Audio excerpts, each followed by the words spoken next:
You're live, Your Worship. All right, thank you very much, Clerk Helmke. Good afternoon, everyone. Welcome to a special council meeting. It is Wednesday, and we don't normally have our council meetings on Wednesday, so here we are on Wednesday, August the 25th, midway through August. Can you imagine? The summer is flying by. This is a special council meeting. We have two items on our agenda. We have our regular item that we had intended to host this meeting in regards to the County of Simcoe and affordable housing workshop. However, we do have an on-desk item that's being added to the agenda. And so I have an amended motion and item number 1 underneath approval of agenda. So I'll read that amended motion underneath approval of agenda, and we'll put it on the floor. We'll have a discussion.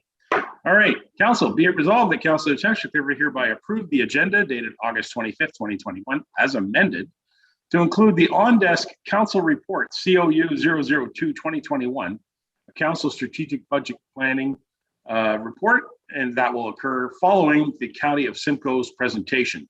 I have indicated it as item 3A on our agenda. Is there a mover and seconder to get this on the floor?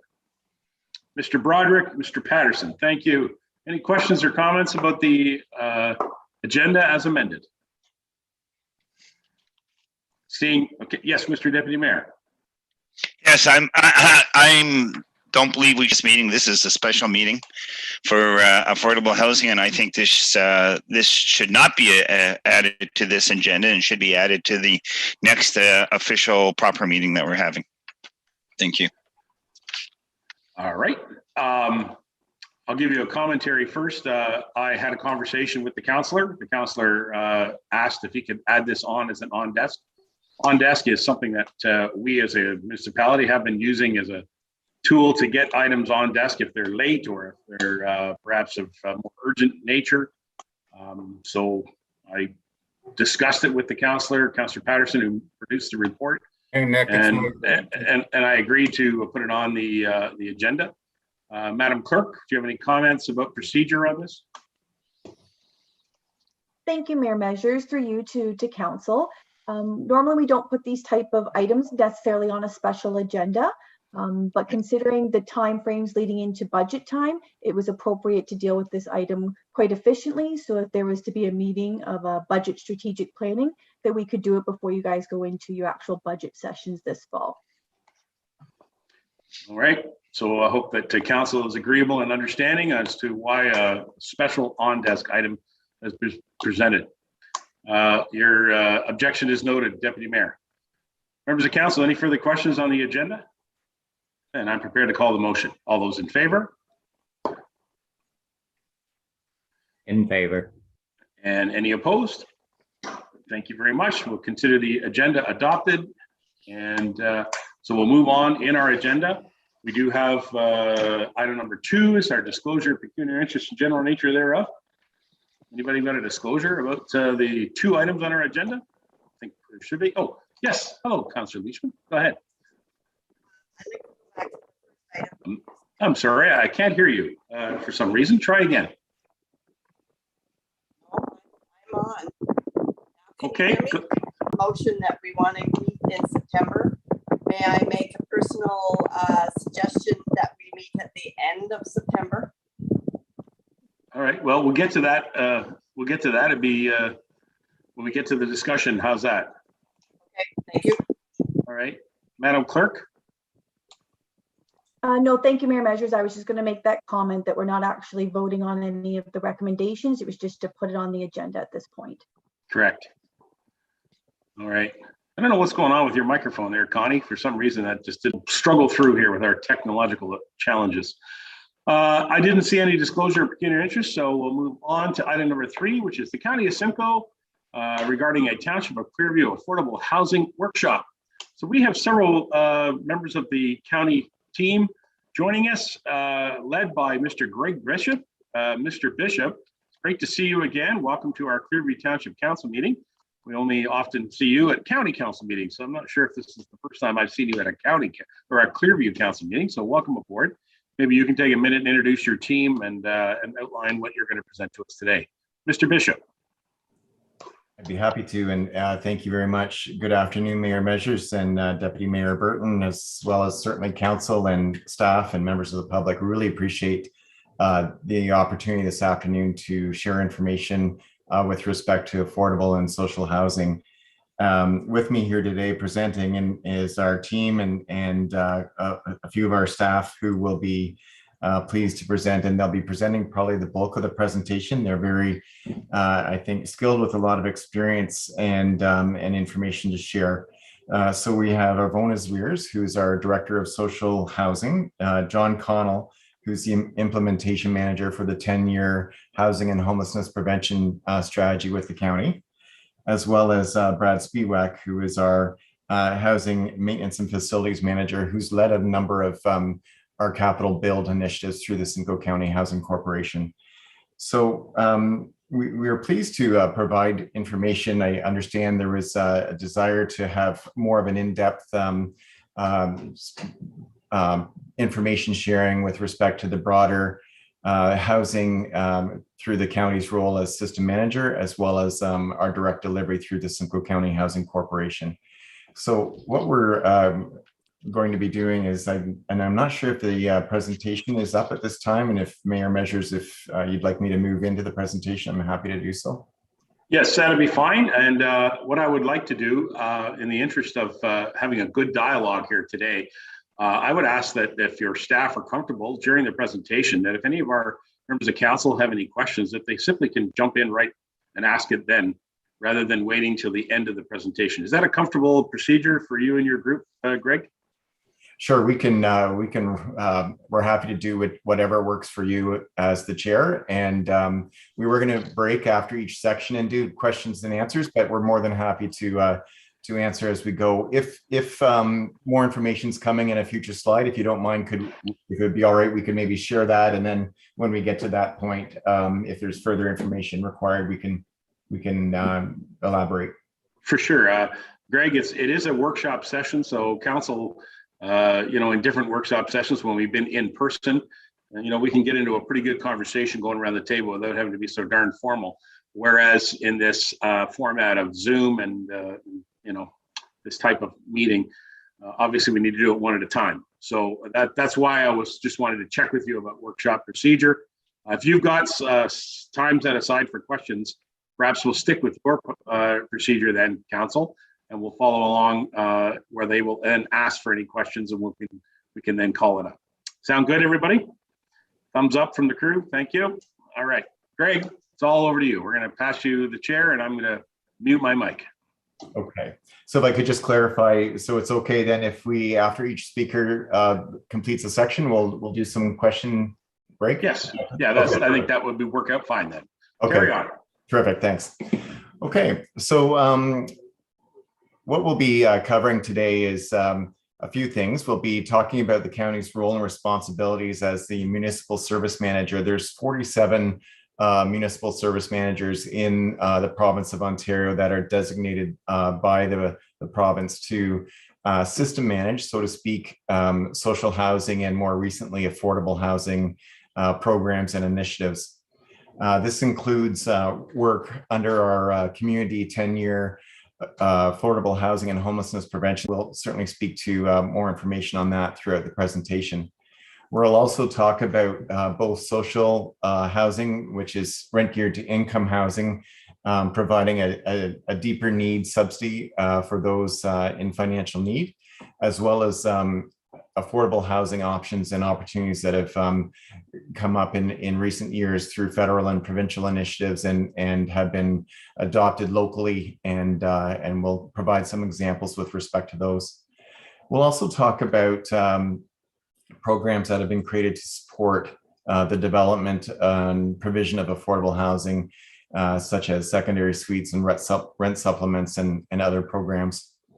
And then we'll provide some information with respect to homelessness prevention and poverty reduction initiatives, as well as opportunities and next steps. And we will talk a little bit about some of the operations within the lens of the pandemic as well. And certainly, to your point, answer any questions. And so thank you for the next slide. just the second portion will cover information that we understand was of express interest from the township regarding affordable housing for seniors. So we'll make sure we have emphasis on opportunities to support affordable housing at a local level in member municipalities like Clearview. We'll include a review of past and current funding streams, and also other opportunities that may exist. We'll review the multi-residential development process and timelines, as well as an overview of an example of one of our more recent affordable housing projects in Tay Township, specifically Victoria Harbor, through the Simcoe County Housing Corporation. And we'll also talk about additional work that's happening through the strategy, the 10-year strategy theme 4, which is planning for the public good. And that talks about incentives at a municipal level that can also be leveraged to encourage affordable housing locally. And so I know there's a lot of information to cover and probably some great interest from a Q&A perspective. So I'll move it on now to our bonus viewers who will take on the next section of part 1. Thank you. Thank you very much, Mr. Bishop. So I'm going to, first of all, talk about, I'll lead off the first several slides where we talk about the role of the county. So the county as the service manager, and that is articulated in legislation that the county has a role of service manager under the Housing Services Act. And we have a responsibility to plan, fund, and manage the county's social housing system. And that is broken down really into 2 main business functions: social housing system management, and secondly, the direct delivery of housing through the Simcoe County Housing Corporation. These are basic functions that are involved in managing the legislated social housing system. And again, they all flow from our designation as service manager. So under our service system management, we have over 4,100 units in our mandated social housing system. And our responsibilities include flowing operating dollars, monitoring housing provider compliance with legislation, maintaining service level standards that are required by the province, reporting to the province on all of those things, etc.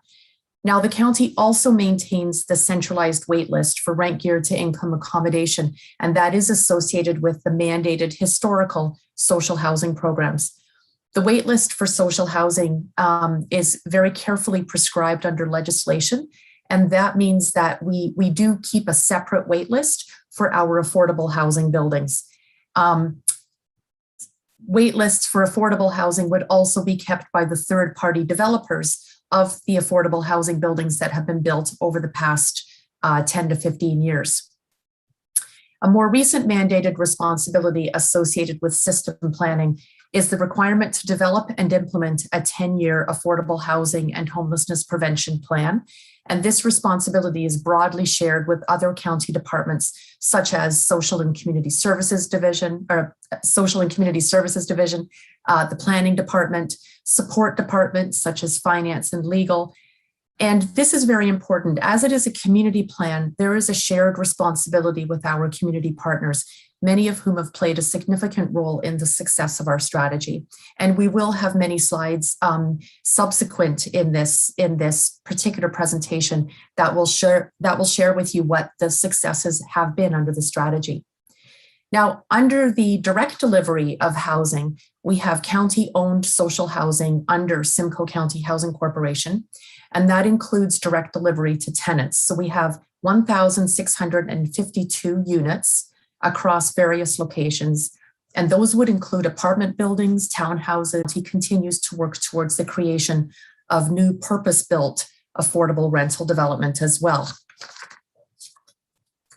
So in terms of social and affordable housing, it can get confusing, and that's because the term social housing is often used interchangeably with affordable housing, but they are not identical.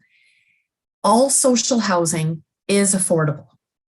However, not all affordable housing is considered social housing. Social housing has very prescribed meanings under the legislation. And And they generally are operated by Simcoe County Housing Corporation, as well as a variety of housing cooperatives, nonprofit organizations, and a couple of Indigenous organizations. Historically, these organizations primarily offer housing units where the vast majority of tenants pay rent geared to income, which means that the rent is limited to 30% of the household's gross income. Under different social housing programs over the decades, there are also some proportion of market rent units, and they typically would be at the very low end of the market rates.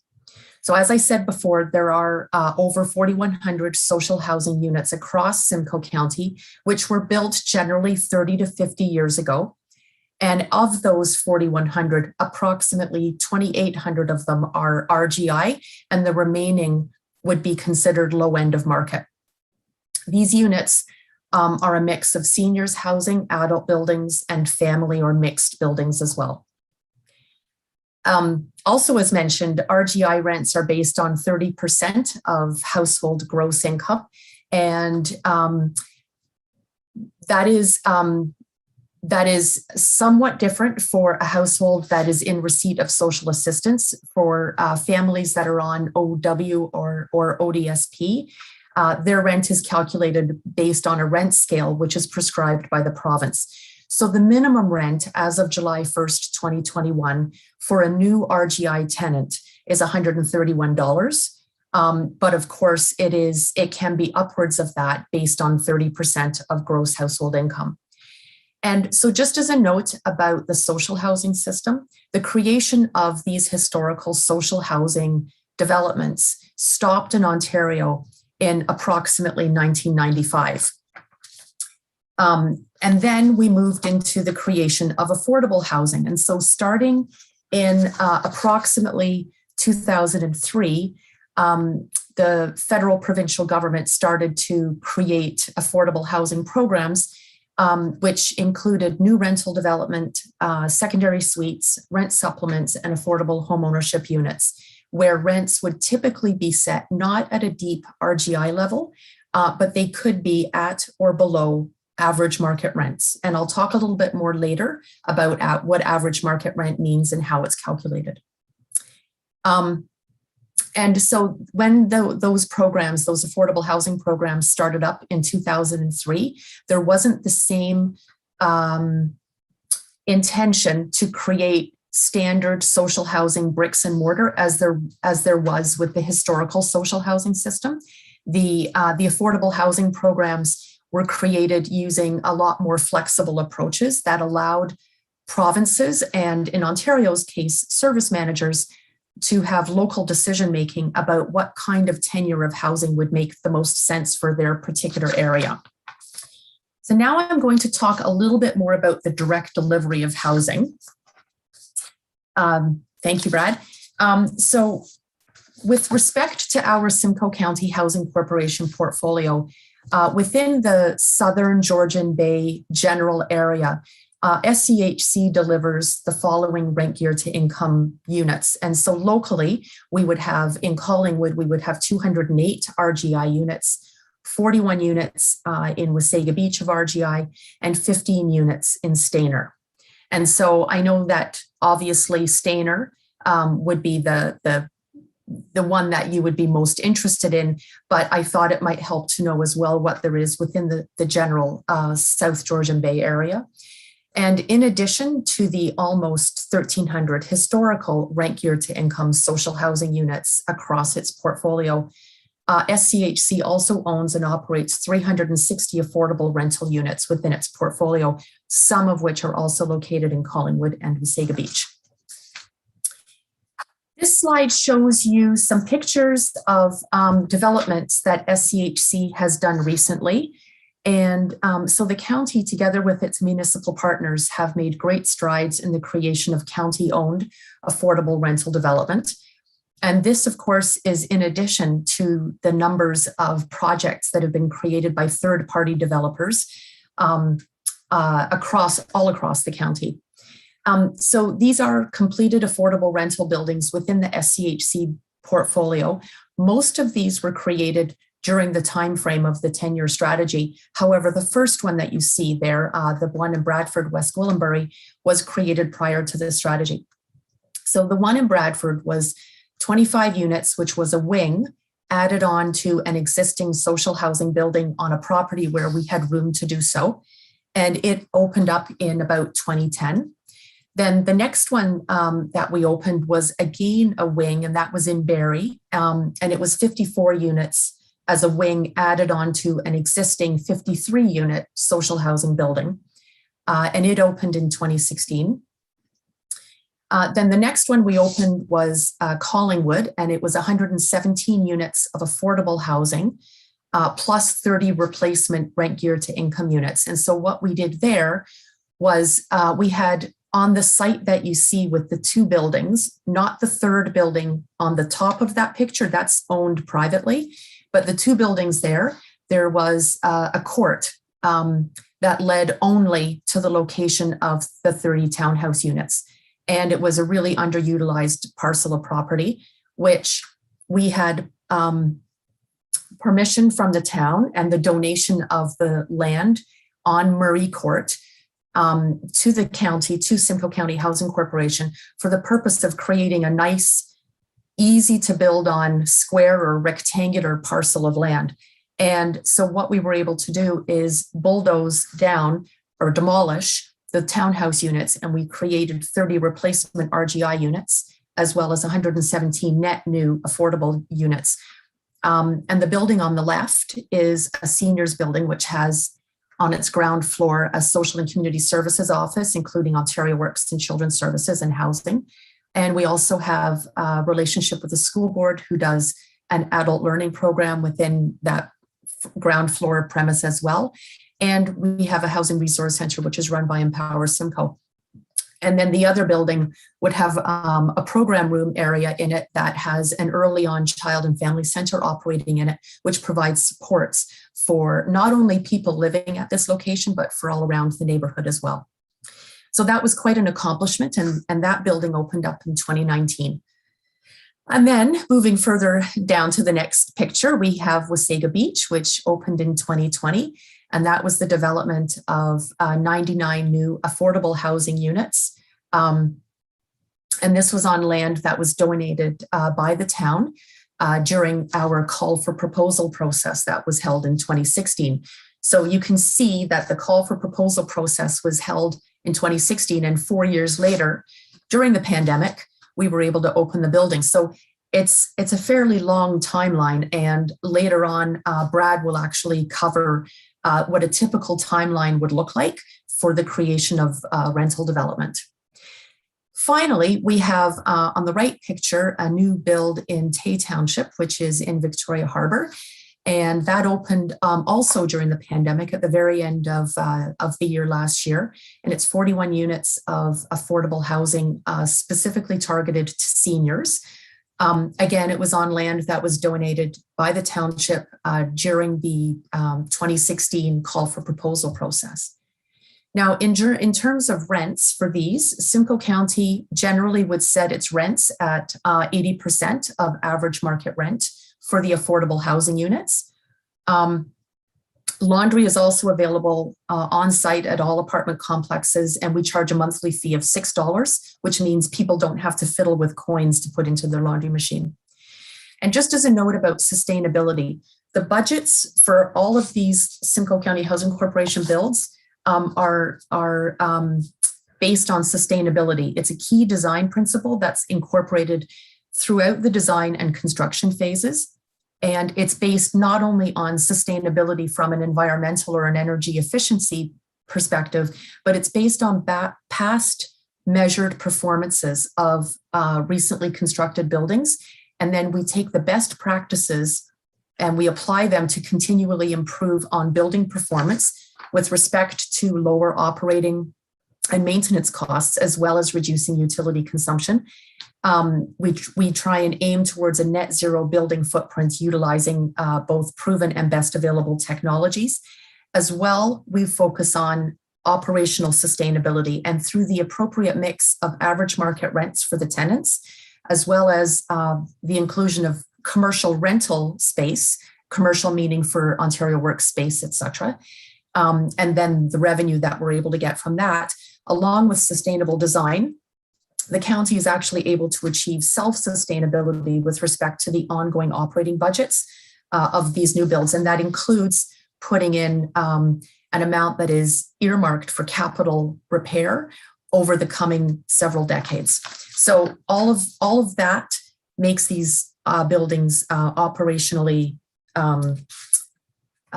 viable. And I'm just going to pause right there before I go into my next slides to ask if there's any questions at this point. All right, certainly. I can just quickly scan through. Is there anybody with any questions? Anybody got a card up? Tom's got his hand up. Go ahead, Tom. Just a couple of quick ones. What's the income cap for the RGI? When somebody goes into rent gear to income housing, their income is assessed and it has to be at a really low point. There are household income limits, and there are approximately 3 household income limits for the county of Simcoe. And off the top of my head, I can't actually remember exactly what they are, but we could certainly get that information for you and send it to you afterwards. Once they're in housing, if their income goes up, and it is assessed once a year, so there is an annual income verification. And if their income has improved, then they become a market rent tenant, and what they pay is on that low end of market. Nice. And one quick one, if I may, and we may get into this later, but for sure, is what consulting services, as you're going through all these good ideas and all the experiences you've learned, I'm hoping that the county's there to help us develop opportunities. What kind of services do you provide and actual work with a specific project? So I mentioned earlier on one of these earlier slides about the fact that the SCHC has done its 5 developments as shown on this slide, but that since 2003, the federal provincial government has kind of bundled some funding and created affordable housing programs. Under those programs, we had done many RFP processes, and third-party developers had applied and competed and then been approved for funding with council approval and then subsequent ministry approval. We have at least a dozen other successful RFPs, and those third-party developers, approximately 2/3 would have been private developers, and they would have been very comfortable doing their own thing, and they didn't need much guidance from the county. Approximately 1/3 would have been nonprofit developers, and they sometimes required a little bit more reliance on county expertise for, processes having to do with construction and operating pro formas, etc. But usually those nonprofits also would hire their own development consultant who knows how to work pro formas. But for sure, we have staff expertise, and anytime we have anybody, a developer or a nonprofit calling us, asking us questions, we're always happy to share the expertise that we have. Okay, thanks. And one last thing, you just tweaked the thought. So for SCHC builds, I got a good idea from your presentation. Do you ever work with an independent housing builder and put a portion or designate or allocate a portion of those units for SCHC managed units? No, at this point, we have not done that. There are other service manager areas within the province that have done that. And that has been in, what I have noticed is that has taken place mostly in places like Toronto and York, where land costs are astronomical, and it's actually very, very difficult to create affordable rental development in general. But no, we have not done that at the county that I can recall. Yeah. Okay, thank you. Thank you, Councillor Patterson. Just quickly scanning, see if anybody else has any questions. Oh, there we are, Councillor Broderick.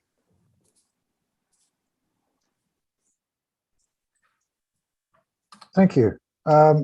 Couple questions. The market rent, I'm curious how it's arrived at and how often it's reviewed. So the market rent, there are two parts in answer to that question. So once a year, the province provides us with the rent control guideline for how much, as a landlord, just like any other landlord, how much we're allowed to raise the rent. And this year, of course, the rent was frozen because of the pandemic. And that applied also to our rents within the social housing system. The other part of the answer to that question is that once a year, the rent geared to income is reviewed through an annual verification process where we look at the household's gross household income from all sources. And then a calculation is done, which is based on 30% of the gross household income. And that then sets that is then divided by 12. And then that sets the monthly rent. Thank you. All right, that's actually very helpful to me anyway. Is there anybody else? Arfona, you're doing great. Can I ask you, can I just ask a quick question about properties? First of all, when you spoke about the Collingwood project, which was on a former Ontario housing site, so as you indicated, that was a change of provincial direction, and so that property was redeveloped into what we see now in Collingwood with 117 units. So that's basically at the corner of 2nd Street and Elm Street in Collingwood, and High Street, I guess, is the other corner. So is this the sort of size of properties that you are looking at as a county to invest in to produce this type of thing? I mean, looking at all 5 of these projects, they all looks like 4- and 5-story buildings, and I'm going to guess that they're at least 5 acres of land. Is that kind of the space and physical structure that you're looking at for this type of project? Yes. In answer to your question on that one, Your Worship, we definitely have some guiding principles that we try and strive for, which would be typically we would see efficiencies in the operating budget as well as the capital construction cost when we are working with 100 units or more. In some situations, it doesn't make sense to do 100 units. So for example, in Tay Township, it didn't make sense to do 100 units. And we found that the bare minimum that would work for an operational perspective was 40 units in Tay Township at that location. The size of the land parcel. So for the 2 buildings in Bradford and Barrie that were added on as wings, we already owned the land. So we didn't acquire land. So that worked out. It worked out really well. And that was our first port of call, was looking at what other land do we have available at our fingertips that we already own and that we can just get council approval to move forward on. We don't actually have that many social housing buildings within SCHC that have existing land available and that could be usable for putting a wing on. We've almost exhausted our opportunities there. And so Collingwood and Wasaga Beach and Tay are all in the neighborhood of 4 acres. Yes. 4. Okay. Yeah. All right. And of course, obviously, these are service properties with full, municipal servicing, sewer, water, hydro, gas, etc. Right? Yes. And if you wanted details on the servicing, I would, if you would like to ask questions now, then I would turn it over to Brad for No, that's fine. I'm just pointing out that it's Clearview Township's a very large township with a lot of agricultural land that is most certainly unserviced, not available for, sewer, water. A lot of them don't even have hydro. So, when I talk about servicing, I'm talking about all the public servicing that's needed to operate a facility like that. Sewer, yes, water, hydro, gas, internet, roads, all that. So there you go. Okay. Unless there's anything further, I think we should move on to the next section. Anybody else? Great. I also want to acknowledge that Councillor Deneen has joined us. Nice to see you, fellas. Thanks for getting your internet sorted out. Carry on. Thank you. And we reached out to staff for a question about the household income limits, so I could get you the range of that. So the household income limits would range from $27,000. This is for the question that was about what is the maximum income under RGI that a household could gain entry into an RGI social housing unit. So for a bachelor unit, it would be 27,000, ranging all the way up to a 4-bedroom, a 4+ bedroom, which would be 59,500. A 1-bedroom, which is a common unit size within the portfolio, would be 33,000, and a 2-bedroom would be 39,500. So I hope that was able to answer the previous councillor's questions. Looks like Yes. Tom's Thank you. nodding. Okay, good. Thank you. Great. Okay. Okay, thank you very much. I will continue. So in general, with affordable housing programs, the funding of housing programs is jointly funded through the federal and the provincial governments. Under County Council direction, a balanced approach has been adopted to the creation of affordable housing under our 10-year strategy. What this means is it's a combination of a capital and everything into capital construction, and some service managers, they receive council direction to put a lot of emphasis on operating. And in the county, we've actually had council approval to take a balanced approach. And that's actually worked quite well because of the diverse areas we have within the county. Taking a balanced approach was a really smart method. We use rental development, secondary suites creation, and rent supplements and housing allowances are all recommended as strategies to achieve affordable housing targets because this mix increases stock, it increases access, and it provides choices to residents regarding the type, tenure, and cost of their housing. And basically, they can work in a variety of urban and rural settings. Now, approved in 2016 by County Council under the Strategies Implementation Plan Phase 1, the following definitions outline the types of units that specifically count towards targets under the strategy. And I'm going to share with you a little bit of information for specific considerations to rents. So as you'll see in our subsequent slides on the annual reporting on the progress achieved under the 10-year strategy, we use rent supplements or housing allowances, new rental development, which is new supply built either with or without government funding, second suites or garden suites, again, built with or without government funding. And specifically for secondary suites, we know that over the years, the cost of secondary suite rents have been going up. So periodically, we review through market research, we review the rents that are set at secondary suites, and we apply what we call a discount rate to the tracking of secondary suites created without government funding. Currently, the county is using a 75% discount rate, which assumes then that only 25% of privately created secondary suites are affordable. And this is, of course, not including the secondary suites that are created through the county's secondary suites program, because we know those are affordable because that's the requirement that we put on them.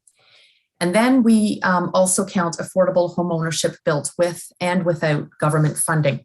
And the next several slides, I'm actually going to describe for you a little bit about what those programs actually mean in more detail.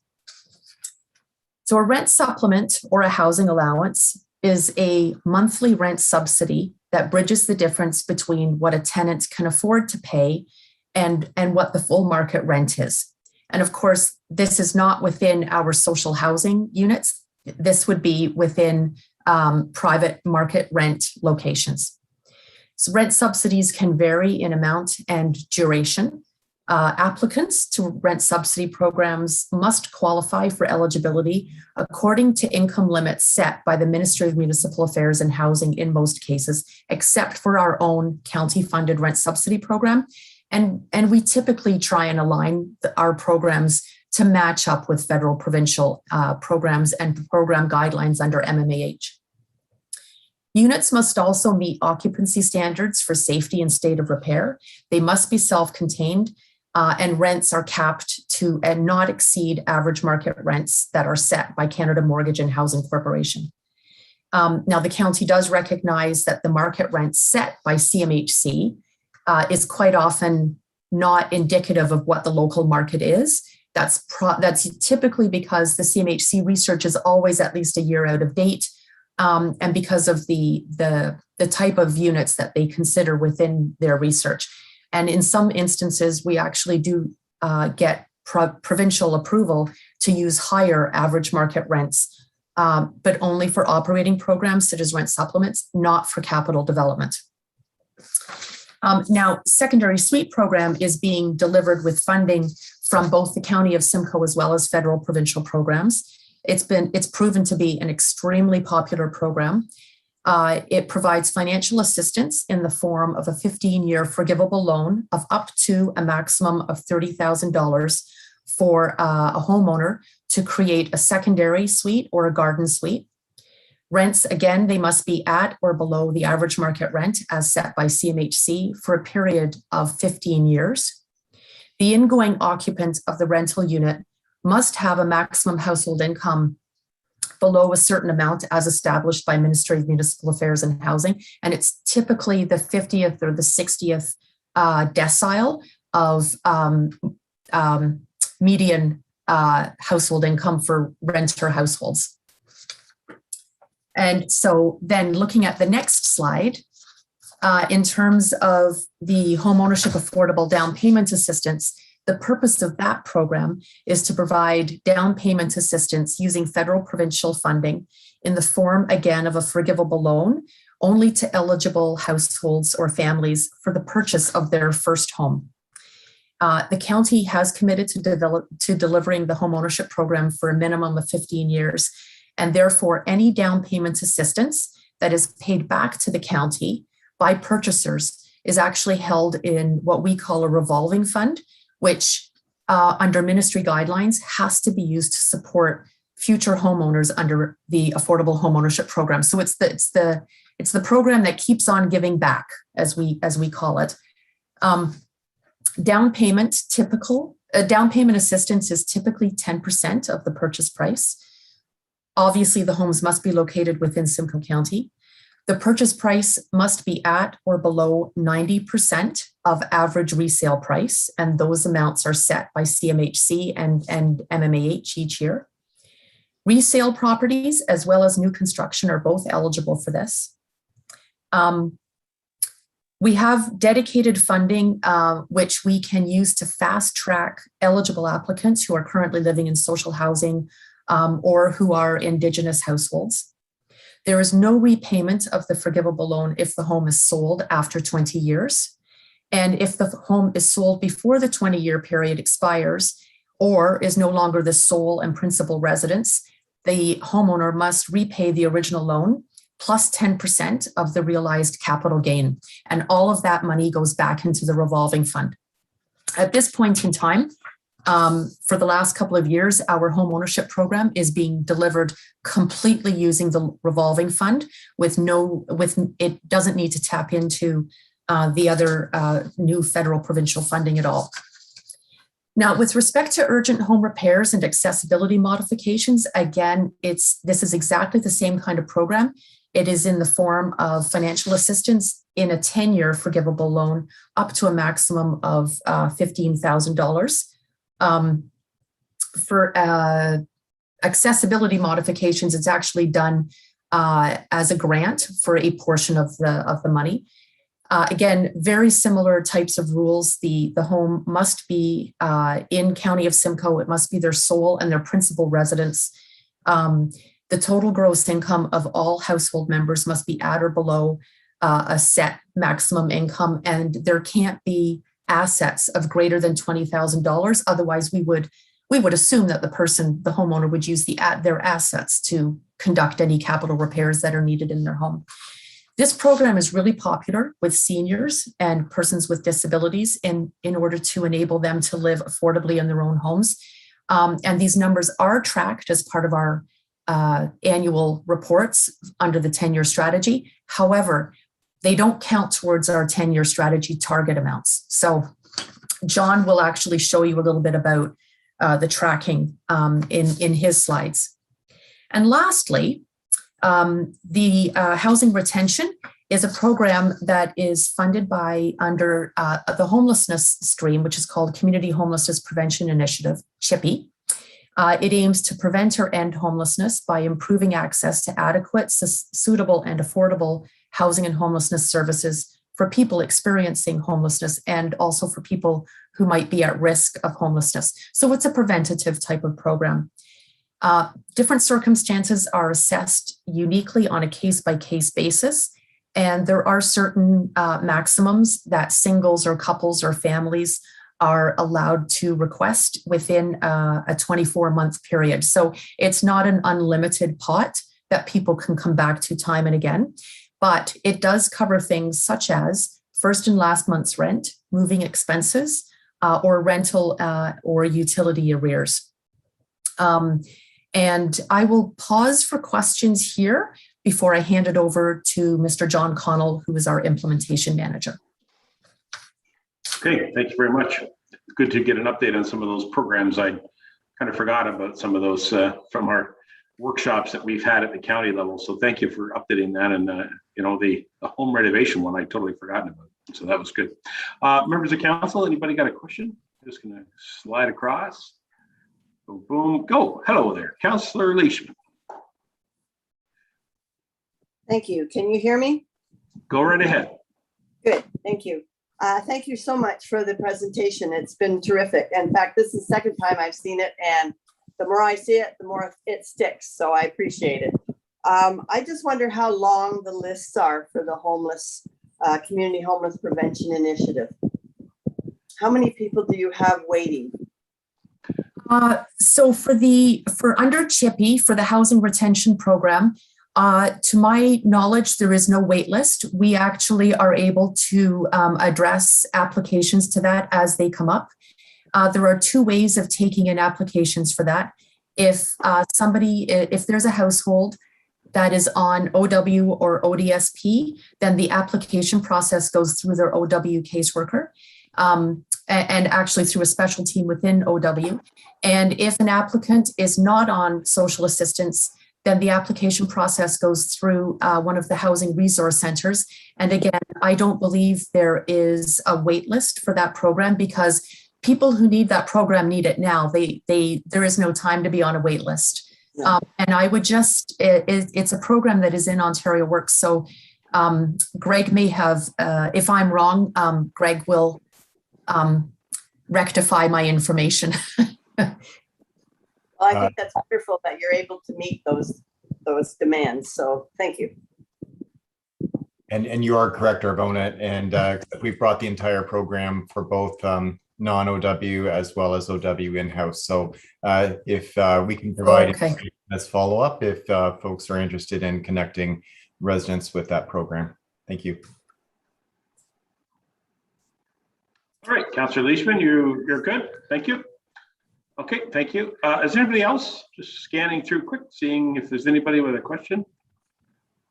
Not seeing anything, so I want to thank you, Arfona, and I believe we're going to go to John. Is that correct?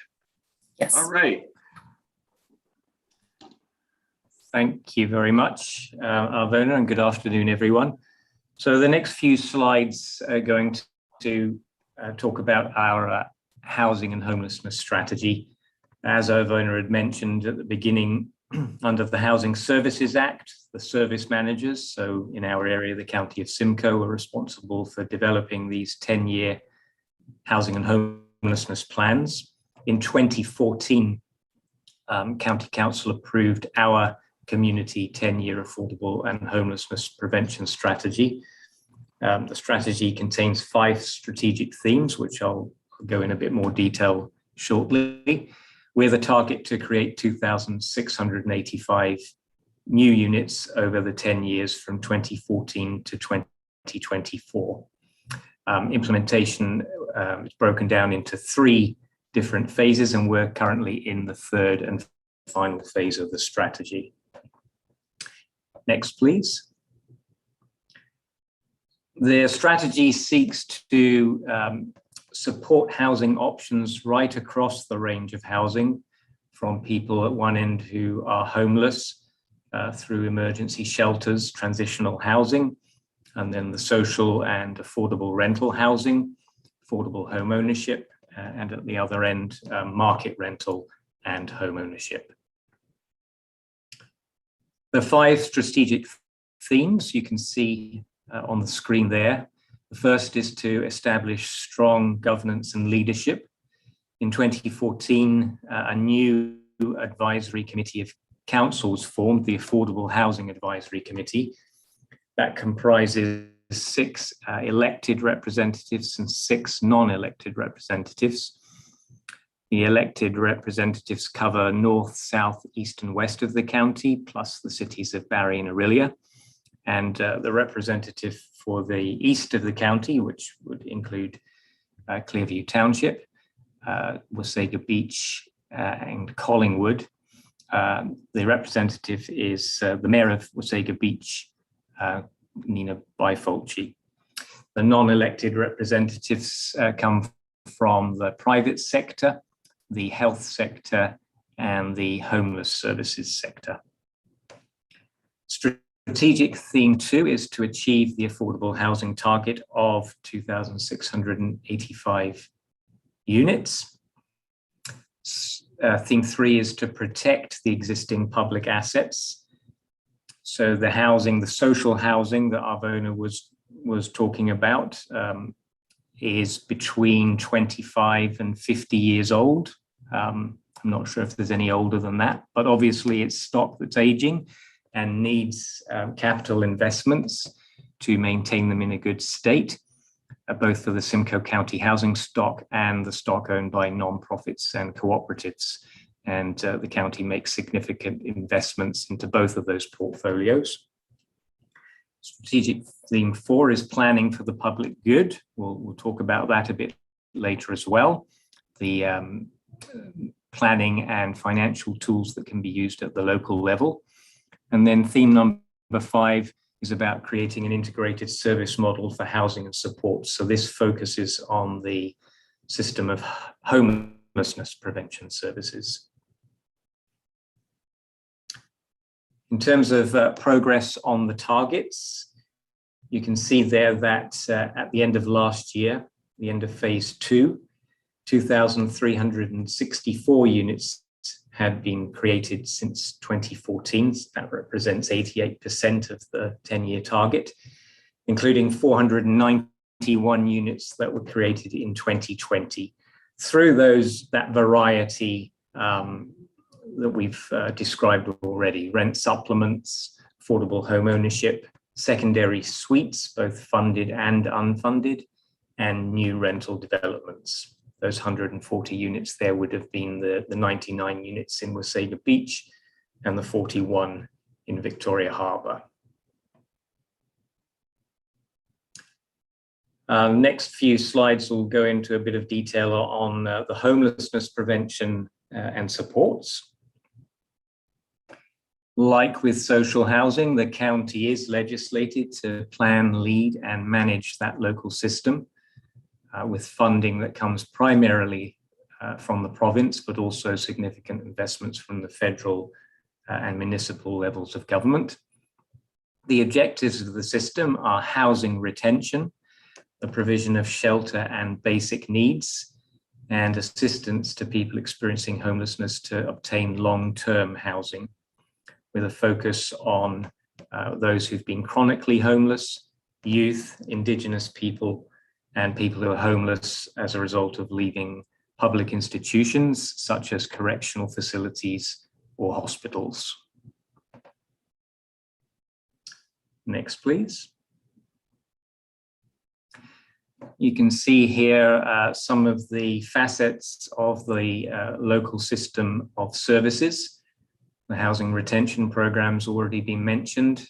Empower Simcoe runs a regionalized Housing First program, which seeks to house people as quickly as possible and provide them with case management supports to ensure success with tenancies. There are emergency homeless shelters, motel voucher programs, transitional housing, domiciliary care, including one in Stayner, outreach programs, such as the Out of the Cold homeless services in Collingwood, and over a dozen supportive housing programs that cover things like community meals, case management, and training. Just to go back a second, Brad, thanks. 211 is a valuable resource for local residents to be able to access information on community supports and services. During the pandemic, the emergency shelters had to find ways to ensure physical distancing and provide isolation opportunities if required.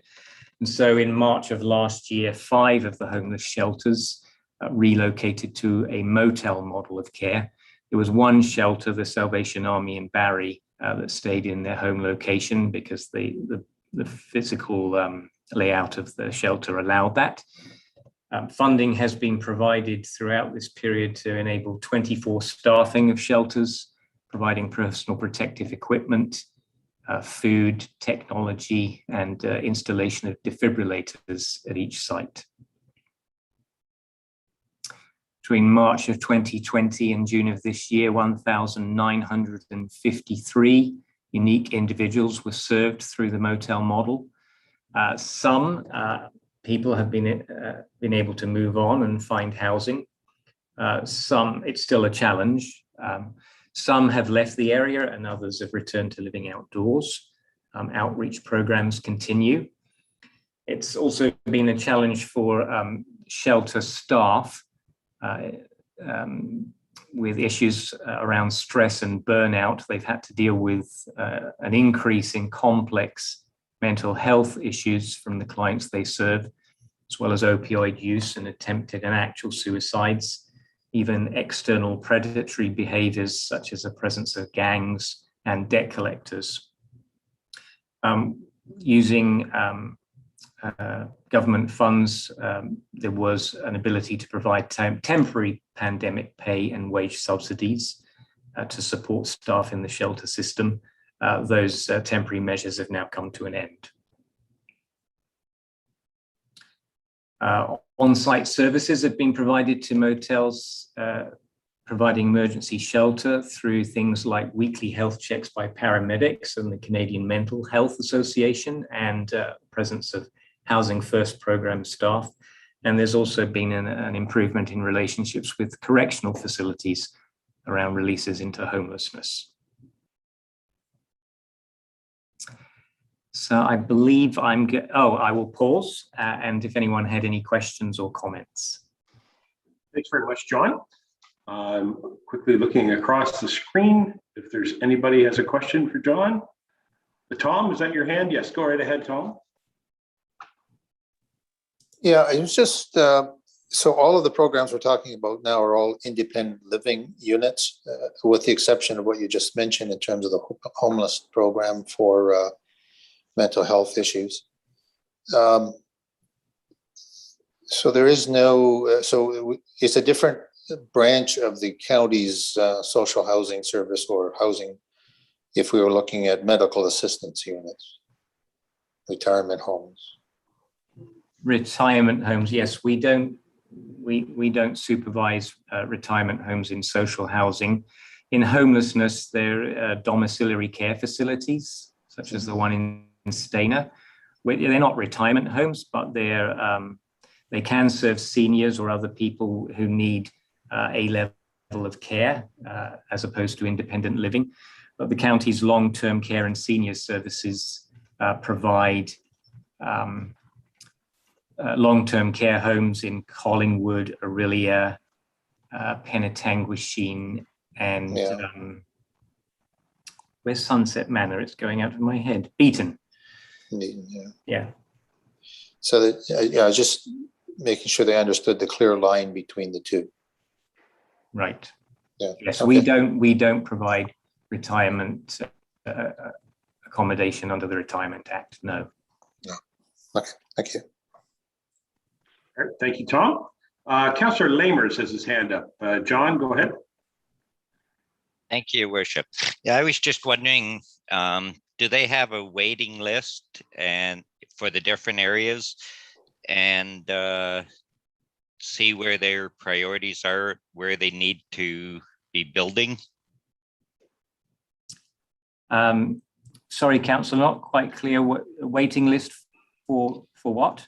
For affordable housing. So yes, so for the rent geared to income housing, there's the social housing, there's a centralized waiting list that people would apply to. And then from there, when they are prioritized, when they come to the top of the list, which can be a long wait, then, sorry, I was getting distracted there. One of the things with technology, things pop up. They would then access these social housing operated by the county or the non-profit and the co-ops. For affordable housing developments, even including the ones the county's done, then you would apply for those individual buildings. The third-party developments done by private or non-profit groups, they manage those buildings, they maintain their own wait lists. And so applicants would have to apply to each project individually for that. It's not a centralized process. All right, thank you. Great, thank you, Councillor Lamers. Just looking if there's anybody else. I think we're good. All right, John, how about you carry on then? Yes, well, I believe Arvona is going to come back in for the next few slides. Oh. All right, or is it Brad? Yeah, no, you are correct, John, it's me. And through your worship, I will proceed with introducing part 2. And so the first part was, as Greg mentioned at the beginning, was all about setting the context for the mutual understanding of everybody in this meeting. And we've now moved into part 2, which is the section of this presentation that addresses opportunities that might be relevant for Clearview Township to consider as you consider how you want to go about developing affordable housing. So in terms of an overview of funding streams, the federal government announced the National Housing Strategy a couple of years ago, and it was in conjunction with the province, or all the provinces across the country. And but its recent announcement under the National Housing Strategy was the largest investment in housing in a very, very long time, if ever, all at once. So over the decade, it is investing $70+ billion to build stronger communities and to help Canadians across the country in terms of accessing safe, affordable housing for themselves. And Ontario, of course, has received a portion of that. And Ontario's delivery of that takes place in conjunction with service managers, as I described to you earlier. Moving on to the next slide, in terms of giving you an overview of funding streams, between 2018-19 and 2027-28, over 80% of the committed federal provincial funding for the province's housing programs will expire and are being replaced by 3 new programs under the federal provincial National Housing Strategy. And so under the NHS, the province and the federal governments have committed to spend $4 billion in Ontario through the province's housing programs in the time period from 2019 up until the year of 2027-28. And so this actually, the $4 billion is actually comprised of $2.9 billion of federal support and $1.1 billion of provincial spending. And the decrease, the declining funding is largely due to the expiration of 2 major federal provincial affordable housing agreements, the Social Infrastructure Fund and also the Investment in Affordable Housing Program, aimed at improving access to suitable affordable housing. Joint federal provincial programs over the past decade or so were called IAH and SIF, Investment in Affordable Housing, and then the subsequent 2014 extension. and also the Social Infrastructure Fund, which was available for service managers to build, renovate, and provide critical affordable housing. And so under both of those programs, which have now expired, service managers were given the flexibility to really pick and choose which program components to participate in, such as new construction, home repair, housing allowances, rent supplements, or home ownership. All of the programs basically that I described earlier in this presentation.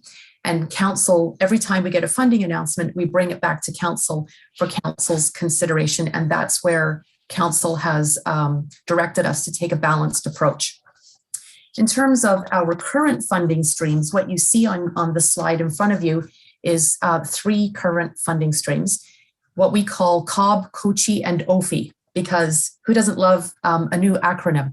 So COB is the Canada Ontario Housing Benefit, and it's a relatively new funding program, which is based on a housing allowance or rent supplement program. You can see that there's a monthly housing benefit payment for eligible households.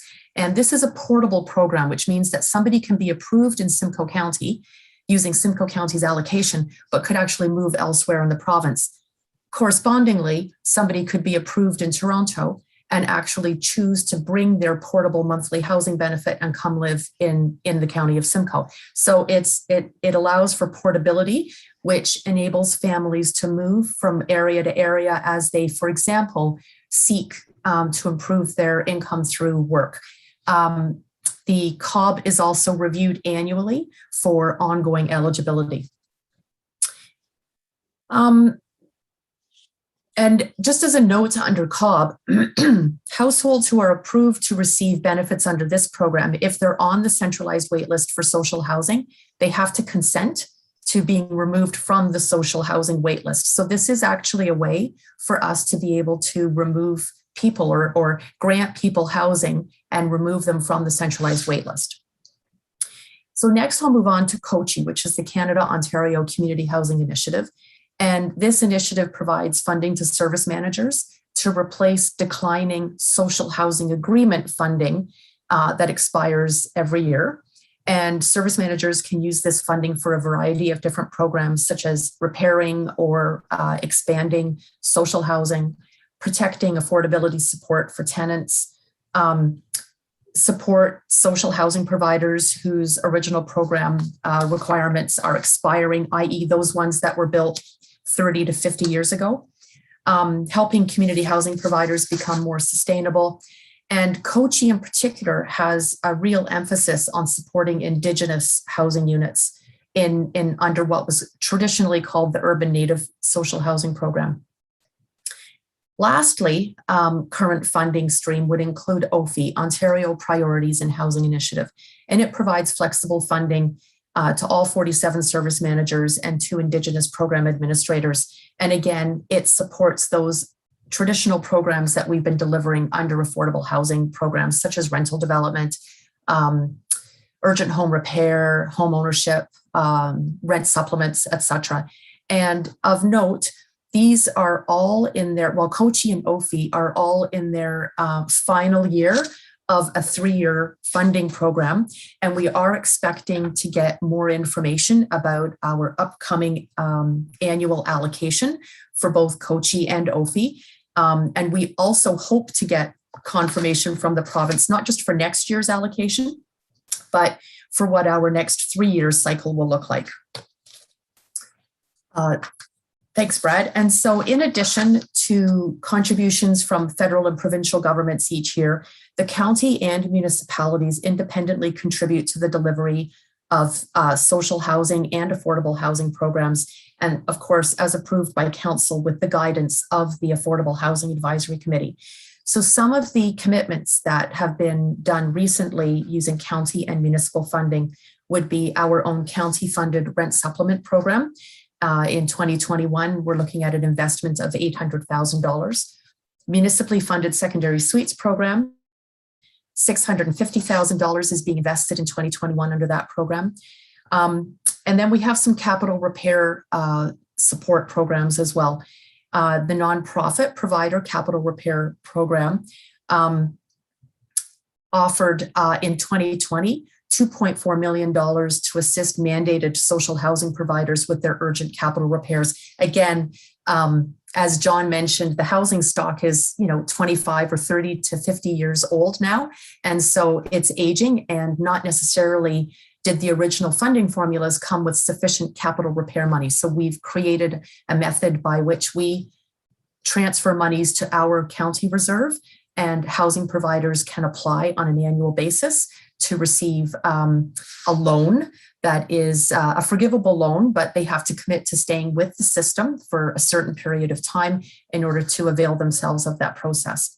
Also in 2020, the county invested $1.4 million in capital repairs for SCHC units, again, for that portion of the program that has very old housing stock. The county also has a development charges rebate program. There is a commitment of $200,000 every year, and that is where developers of rental development can apply to have their county DCs waived. And it's set up in the form of a forgivable loan in which the applicant, the proponent, has to actually commit to being affordable for a certain period of time, usually 20 years. And lastly, we put significant capital contribution into SCHC builds. And again, the County Council recently approved an $80 million build to develop affordable housing and a community services hub in the city of Orillia. And in 2020, the county completed those two programs, one in Wasaga Beach and one in Tay Township. And of course, that came with significant county contribution as well. And most recently, we have also committed to a build in Bradford, West Gwillimbury, using land that is being donated by the township of Bradford, West Gwillimbury. And I will, before I move into the Canada Mortgage and Housing Corporation information, I'm just going to pause and see if there's any questions on the last few slides. Very good. Looking to see if there's anybody with their hand up. You're doing great so far. Can I ask a quick question? You mentioned the COCHI and the OPI funds. Are any of these funds available to, let's say, private property owners or private apartment operators? Is there anything that the provincial or federal government offer them and is part of that, or does this strictly go to other levels of government? It strictly goes to other levels of government. Okay. In Ontario, the COCHI and the COCHI and the OFI and the COB programs are very specific to Ontario. The federal government would have similar types of agreements with the rest of the provinces and the territories, but the COCHI, OFI, and COB are specific to Ontario, and they are very specifically delivered through service managers. And not there is no way that a private developer or owner can apply directly to the province or the federal level for that funding.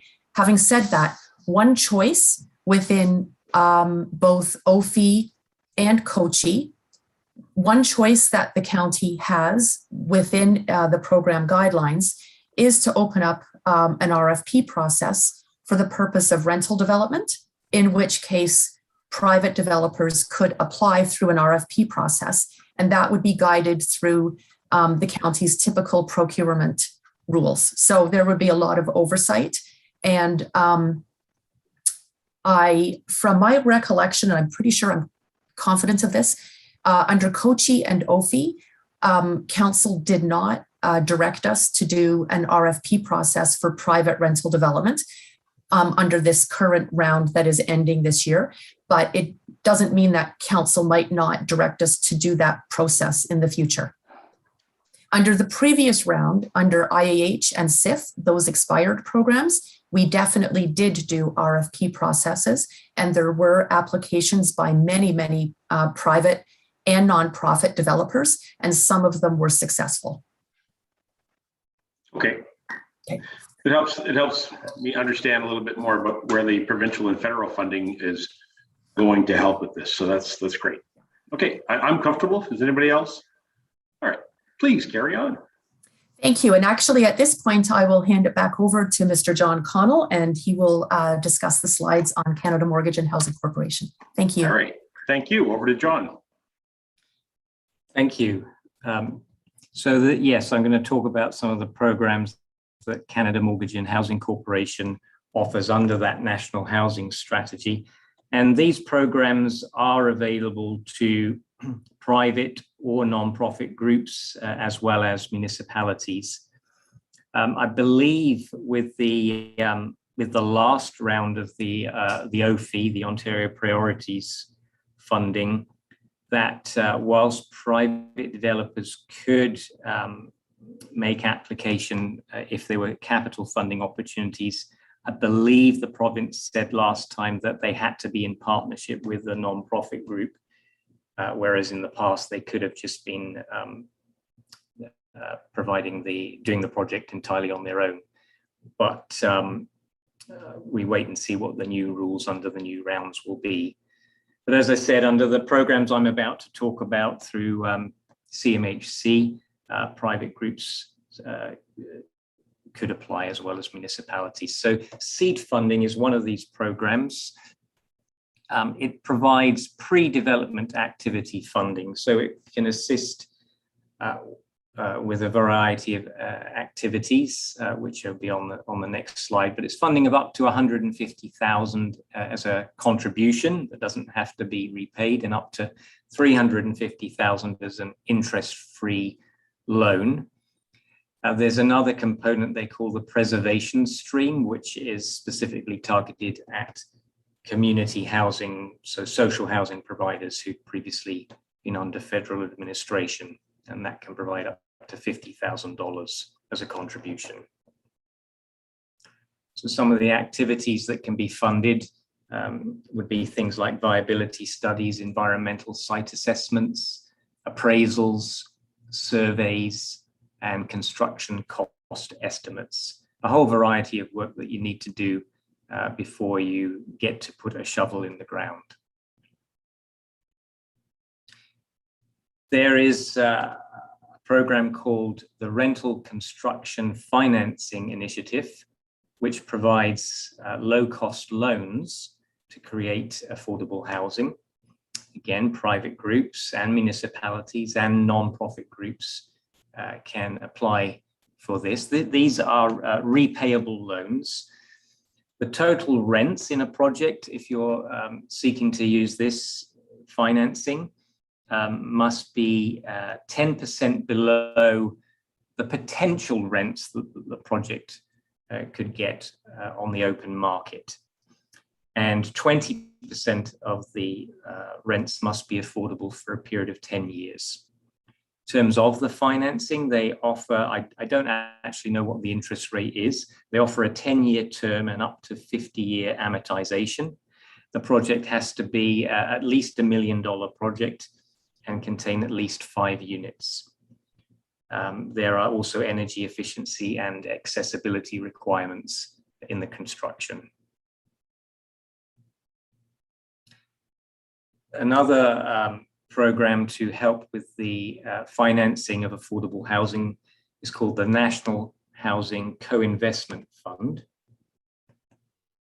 So this can fund projects like you see there, urban community indigenous housing, projects that contain mix of market and affordable.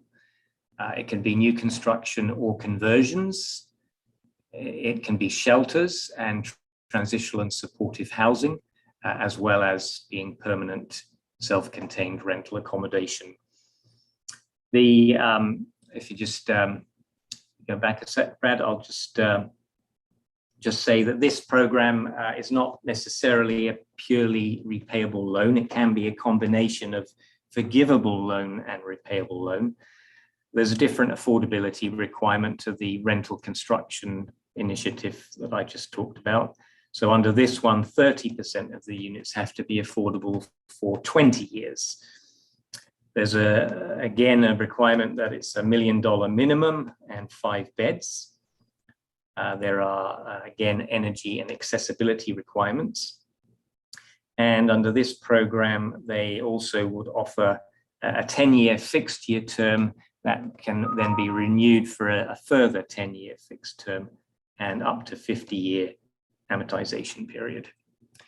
So before I hand over to Brad to talk about the development process itself, were there any questions on that section? Just looking to see if anybody has any questions. Yeah, I do. Somebody there? Go ahead. Yeah. Yes. On these projects, can you have storefronts and stuff on the bottom and affordable housing on the upper levels? So you're talking commercial below and housing above? Yes. John? Yes. I'm not sure. I know that you can have a mix of market and affordable. I know that in some of the previous affordable housing projects we funded with federal provincial funds, you can have commercial space. I'm guessing that you can. You just won't get financing to cover the costs of that commercial space. There are the details on all of these programs, I should say, are available on the Canada Mortgage and Housing Corporation website. If you go on there and follow the links for professionals and then just keep following the funding link, it will take you to these programs. All right. So you might be able to get the programming for the upper levels, but not for the lower if you go commercial. That's what I would assume, but I can't tell you for sure. All right. Thank you. Yeah. All right. Good question. Thank you, John. Mr. Lamers, for jumping in there. I can't see you, but I'm glad you spoke up. Councillor Leishman has her card up. Go ahead, Donnie. Thank you. John, I thought I read somewhere that some of the social housing programs and hubs have commercial stores and developments underneath, and it was actually to promote employment within that social housing network. Yes, it certainly is, and we've done it ourselves in the Collingwood build, and we're going to do it in the Aurelia build as well. It's just in terms of these particular CMHC programs, when you apply for the financing, they may not finance the costs associated with that particular space in the building. Thank you. All right. Looks like we're good. Okay, Mr. Connell, you want to carry on? I will actually hand it over to Brad now. Okay. Welcome, Brad. Thanks a lot, John, and good afternoon, everybody. So I'm just I get off easy, I think. I only have a couple slides here, but we're going to just go through some of the things with creating the affordable housing, or certainly our experience within the SCHC portfolio of building new affordable housing. So just at a high level, this is kind of what I had seen come together for your typical building. And I think, as was mentioned before, typical building for us is kind of in that 50 to 100 unit range. That would be our sweet spot. Yes, we're going to build some smaller, and yes, we're going to build some bigger, some larger. But certainly that 50 to 100 units is a nice number for us. It ensures that building is sustainable. It usually integrates better into the neighborhood. As you can imagine, the bigger the complex, NIMBYism can be a bit more of a factor. And obviously the construction budget is going to get a lot larger and quicker, which certainly makes it harder for council to swallow, and especially our sharing with the separated cities as they're partaking in that bill. So when it comes to design, typically for us, the best I can do, or the best I see most people do, is to try to design a building in a year. And that's pushing it hard. Usually it takes a little longer. And what it comes down to is, the better your drawings are, the better your design, the more clear your design is, the better pricing you're going to get.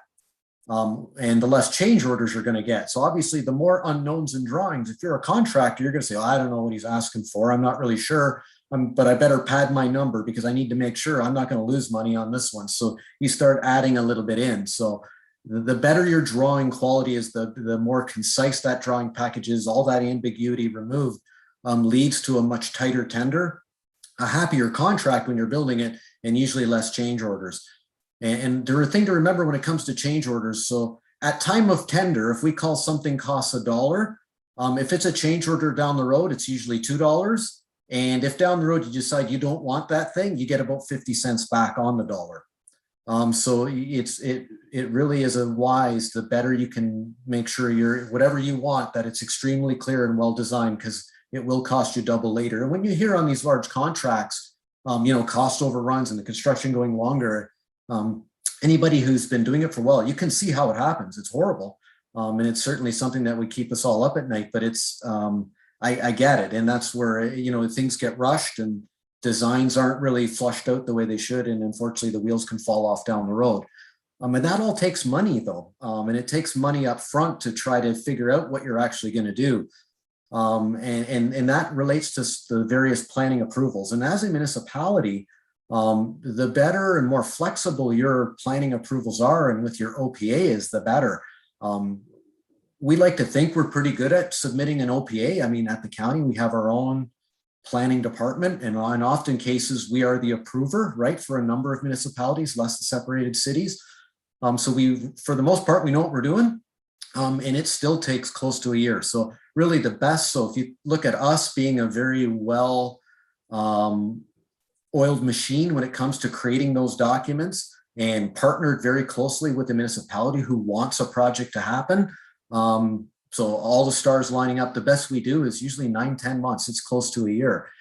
And when it comes to costs, the thing to remember is in construction, we're at least 1% a month. So if we talk about Aurelia for a second, and if you recall, Arvona or John mentioned it was about an $80 million job. That's basically $800,000 every month I don't start. That's getting added onto the bill. Or through the job, if something happens and it takes an extra month, which always happens, it's $800,000 more it's going to cost you. So even though you have your pricing locked in, contractors have gotten very comfortable saying, hey, when I priced this out for you, my material was going to be X, but look, here's the letter from my supplier saying steel has gone up. How would I know if steel was going to go up a year later? And therefore you owe me this much extra. And we're seeing that more and more. Now, the good news is on some of the better contractors, they're usually telling us up front, hey, by the way, we see a steel price increase happening. Can we order something ahead? Like they try to be proactive with you, but it's something to be aware of. That time really is money. So when we go through those delays at the beginning, whether it be going through an OPA or even just a simple ZBA that takes a couple months, it matters a lot and what that final bill is going to be. And when you don't know as a developer what those things are, that's risk. And if you were a private developer and it was going to be your millions on the table, it's hard to commit to something with that element of risk. So as a municipality, the more we can have those flexible policies, get things done quickly, get things moving quickly to the best we can, that lowers the risk for a developer. And that developer is going to be a lot more likely to want to build in your municipality. And it's funny, when you talk to a lot of developers, they all know which ones are kind of easier to work in and harder to work in others. And so what that means when it is those harder ones, they count on what those cost overruns are going to be. And of course, we as whoever is the final owner and customer is going to end up paying. So it's something to keep in mind. Anything you can do to streamline those processes helps. When it comes to starting and getting the building going, you can see through the picture, it usually takes us the better part of 2 years, again, for that size. Sometimes it's closer to 18 months, but for the most part, count on 2 years, which means 2 winters. And so unfortunately, when you start, the earlier we start, the better. In a perfect world, we love to get in the ground, basically April, May. Unfortunately, that doesn't happen a lot. So again, that one keeps me up at night, because the second we're not starting in April or May, I know I'm going to start taking a hit of anywhere between $25,000 to $40,000 a month starting in November. There was a time construction didn't go through the winter. Those of us who are a little older remember farther back, it shut down. It doesn't shut down anymore, which on one hand is good. Everybody keeps working throughout the year and not going on unemployment, which used to happen a lot, especially in some of those trades, and you would lose good people. And of course, then you get, unfortunately, not as skilled people back again, and then you get into quality issues. So having the construction crews work all winter is great, but there's a cost, and that's in that winter heat. So you start thinking, all right, if I don't start right away, that means I'm into winter heat. I'm going to add a couple $100,000 on that I'm going to have to be able to do to keep my masonry from freezing and, you know, my water to make that cement mortar, because my building isn't closed in yet. And then the other thing you start thinking about is how quick can I get it closed in? So there's that real push where in a perfect world, if you start early in the spring to try to have one section of the building closed, that it becomes easy to heat and work on through the winter. That's obviously everybody's goal. So if there's any other important things, winter heat, watertight. The other thing to keep in mind, we talked about is delays a little bit. So not only is that inflation we're balancing, but a typical month when you start just looking at your construction management fees is about 60 grand a month. So again, even if I'm not paying any bills to anybody, because for these couple of weeks that we weren't doing something, we're going to take a hit on what those fees are, because all those contracts are in place for a certain fixed period of time. So if you lose a couple of months, and we always do, I've not done a job yet where we haven't lost 2 months in the winter. And it's because it was too cold, it was too windy, it was too snowy, the roads were closed, it was too icy, crews didn't show up, whatever. You add all those up on every job, we're always at least 2 months behind. And I mean, we all hear that on the news, right? The construction is never ahead of schedule. And unfortunately, a lot of that does happen. But what that does mean though is again, there's costs there. And so the more predictable we can make the cost for developers, the more likely they are to build, and at least because if it's known, then they're going into the job, you know, eyes wide open and financially going to be in a good place. Just when it comes to return on investments, I mean, a lot of what we're talking about is because of there is a shortage of affordable housing, and really it's a shortage of purpose-built rental in general, not just affordable housing, but even market rental. And unfortunately, that's been a byproduct of the condo market. And condos are like that instant gratification, right? If you're a developer, everybody gives you most of your money before you even build it. And then you start building, and once it's built, you'll often see a condo sold within a year or two. So the developer made his money, sells it off, and off he goes to build something else and move on. Where purpose-built rental, it's a long-term investment. A lot of times, as a developer, you're not going to make your money back 20 years down the road, maybe longer, again, depending on your financing, depending on all what your costs were. So it has become not near as an attractive item. And then when you couple that with trying to make it affordable, so now I'm trying to pay all these bills out 20 years and I have these low rents now. And if you remember, Arvona said the rents were frozen. Well, as a landlord, I don't know about you, but like, I know the rents were frozen, but my expenses haven't been frozen, right? Gas keeps going up, utilities keep going up, and you start to see that disparity between the rental revenue you're collecting and the bills going out. And again, when you try to predict that over a long period of time, you start to go, oh, maybe this condo thing does sound good from an investor point of view. Certainly, it may not be good from a whole community and a nice housing continuum point of view, but financially, you can see why in the last while, it's been really hard to get developers to build purpose-built private rental. It's just not happening because of all these various financial factors that don't quite make it worthwhile in their mind. Sometimes when you exclude all the other social factors. So looking specifically at Victoria Harbour, and again, this is a good example, maybe more in line with what Clearview Township was thinking of. So this is, I hope you can see it on the screen there. It's a great looking little building. We thought 41 units, so a little smaller maybe than what we said at our ideal sweet spot, but still not too bad. As Arvona said, we can break even, so we can collect all these rents at 80% of the average market rent. So we collect all that, we pay all our bills out, we take a hunk of money each month and it goes into the bank account, which is going to pay for that roof that's going to need replacing down the road, the elevators, the windows, the driveway, all the underground, all that stuff that eventually is going to fail down the road. We're putting that money away each month to make sure that that building is financially and operationally sustainable. And again, not going back to the taxpayer, of course, to get a whole bunch of money to try to fix it. So just a few things on this one. So we try hard to make sure the building does blend into the communities. When we started this one, having driven around Victoria Harbor a bit, you take notice of a couple of the historic buildings. They do have some of the colors on those historical buildings, and we tried to pick those colors and some of the architecture and actually make it look a little more Victorian and fit into what's a very small residential neighborhood. Very different from this one. You can see it has a sloped roof. In general, I don't ever want a sloped roof because me and my guys don't like sloped roofs in the wintertime when everything's up top on them. Going up on a sloped roof in the ice in the dark is never fun. So from our standpoint, flat roof's the way to go. But in this case, a flat roof would look terrible in what's very residential mix of all houses with sloped roofs. So this one, I actually cheated a little bit, and there actually is a flat roof in there. You can't see it from the ground, but when you go out, there's actually a hole cut into that sloped roof, which makes it look pretty. But then now I have a flat area for elevators and generators and air handlers and all that equipment that we need to safely look after and maintain.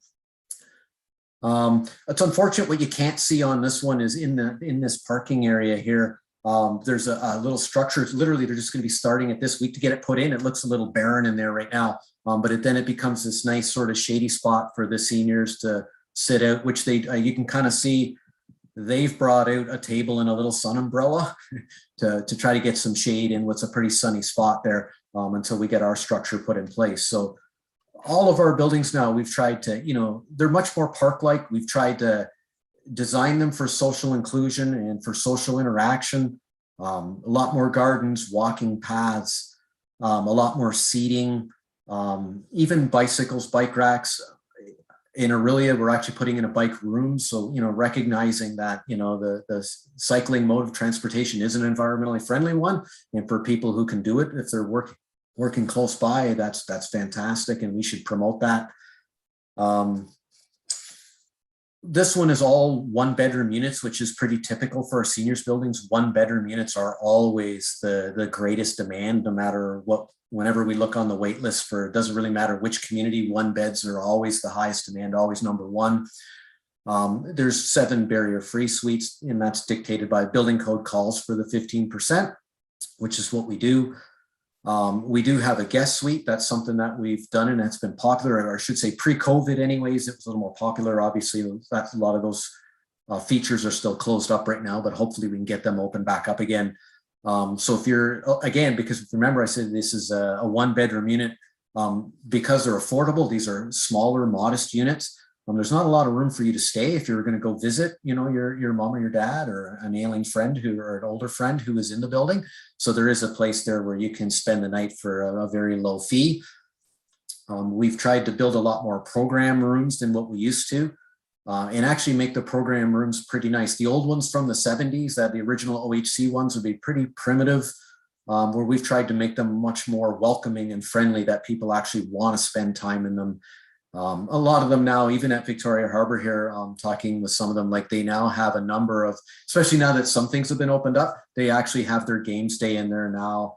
And some other clubs that they do in the room, which is great. Like I said, I don't mind spending the money and building them as long as they use them. But to me, it'd be the worst thing is we spend the money and build a nice amenity and then it sits unused. So this building is kind of nice. When we talk about location, it's in walking distance to the Oakwood Park Community Center, which also runs pre-COVID and hopefully post-COVID runs a number of community programs, especially for seniors. So again, they can just walk down paths that we created.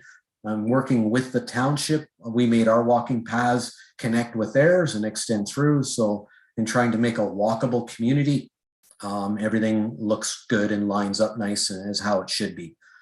Down at the bottom, there's just a few examples. So the first one there is in the lobby. So the lobbies in general are a little bigger now. Again, where does everybody congregate? Pre-COVID, of course, when they meet or they're waiting for taxis or they're waiting for somebody to pick them up, it's the lobby. So to try to have a little more room there for them to congregate, which is what they do. And again, that's great. You'll see there's a TV on there. We have what we call lobby TV for us. And certainly that's where we post, messages and notice things that are going on in the building, reminders and all those things. In the old days, there would have been paper plastered everywhere. And it doesn't always look as nice as when you can just run images on the flat screen and keep people updated. The second picture shows the common room. Now, if you can see it, there's these beautiful big floor to ceiling windows that overlook the forest, a nice fireplace in the middle, and then of course couch and chairs, couch for sitting and watching TV on or talking, or tables for playing games. So again, trying to engineer or design in those features to promote that socialization. Laundry rooms. So again, doesn't always seem glamorous, but for seniors, a laundry room is the happening spot. A lot of them do laundry a lot. One, because there's not much of a charge for it, but two, it's something to do. They see people they know, and again, they can talk with their friends. And so we've tried to make them much more welcoming than what they used to. They used to be pretty utility looking. Typical suite kitchen. So, we've tried to do a few things. We have gone to solid surface countertops. It just means for us, any water leaks or somebody sets a hot pan on it, it's not going to wreck it. And we're not continually changing countertops, more durable sinks. In the old days, again, OHC days, the fridges were all those little tiny 24-inch apartment models, which now cost more than a regular fridge because they're special order. And again, it's one of those, it's just why, like I said, it's become silly at some point, and why not make it a little nicer if you can, especially when it costs you less money to do so. So we've tried to make the kitchens a lot more storage than they used to. And you'll notice it's fairly open, and part of that is that aging in place, right? So we try to make sure that even though it may not be a barrier-free or a handicap unit, as some people would call it, there's still all the turning radiuses, all the grab bars, all the room in there that you normally would. So even if you're in a wheelchair, you can go visit your friend's apartment or vice versa. You're not going to get hung up on door frames and everything else. So the rooms are all built the same for that aging in place. And then lastly, we talked about the park-like gardens, and garden box have been extremely popular. So we've been actually adding more. So we sometimes build a few at the start, see how it goes, and then if people are very interested and want more, it's no problem. We will add more, kind of thing, if there's room and it fits. So certainly we've tried to, again,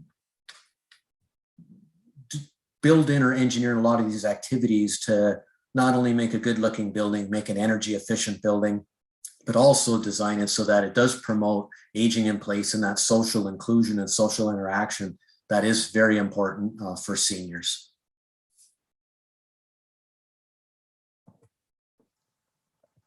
Like I said, I got off easy, but again, before we go on, if there's any questions on the builds or the construction process, I'm happy to answer. I'll start first, actually, Brad, and just say very attractive building indeed. I thought I've driven by and had a look. I've never been inside, but thank you for showing us those pictures inside. I get a better understanding for what that facility looks like. So thank you for that. It is a nice addition to their little community over there. So good for you and your team for the design and delivery of it. And I also like the fact that it's connected to the community center next door, which is a real positive thing for their whole community. So good job. Now, Councillor Lamers was the first, or sorry, Councillor Leishman was the first one I saw. Somebody else? Go ahead.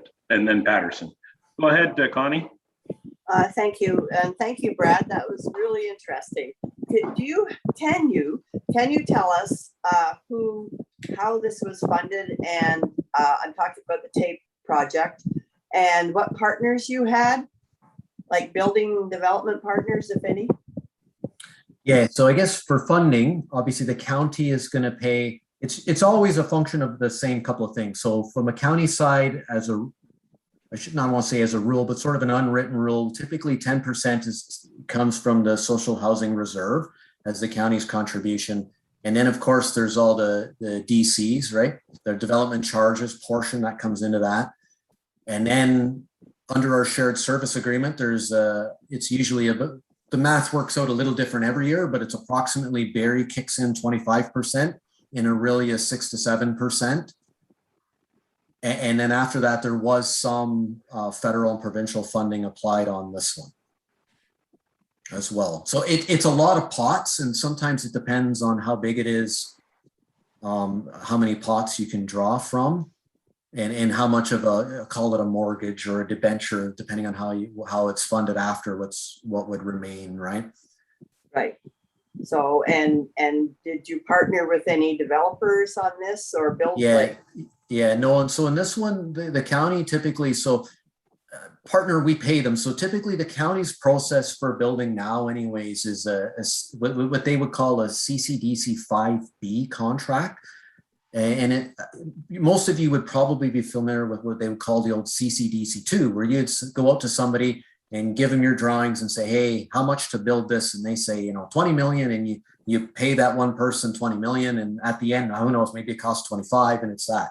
CCDC 5B is a little different, where you hire, it's a bit of, there's an extra step in there, which does cost, but the hope is you make it back in less change orders and quality and a good working relationship. So what happens with a 5B contract, you hire a construction manager, and we work very closely together. So we would embed our staff literally with that construction manager. So my guy sits in the construction trailer at his chair right next to the guy who's actually overseeing job, and they kind of work together as a team. And that way there's really no secrets, there's no surprises.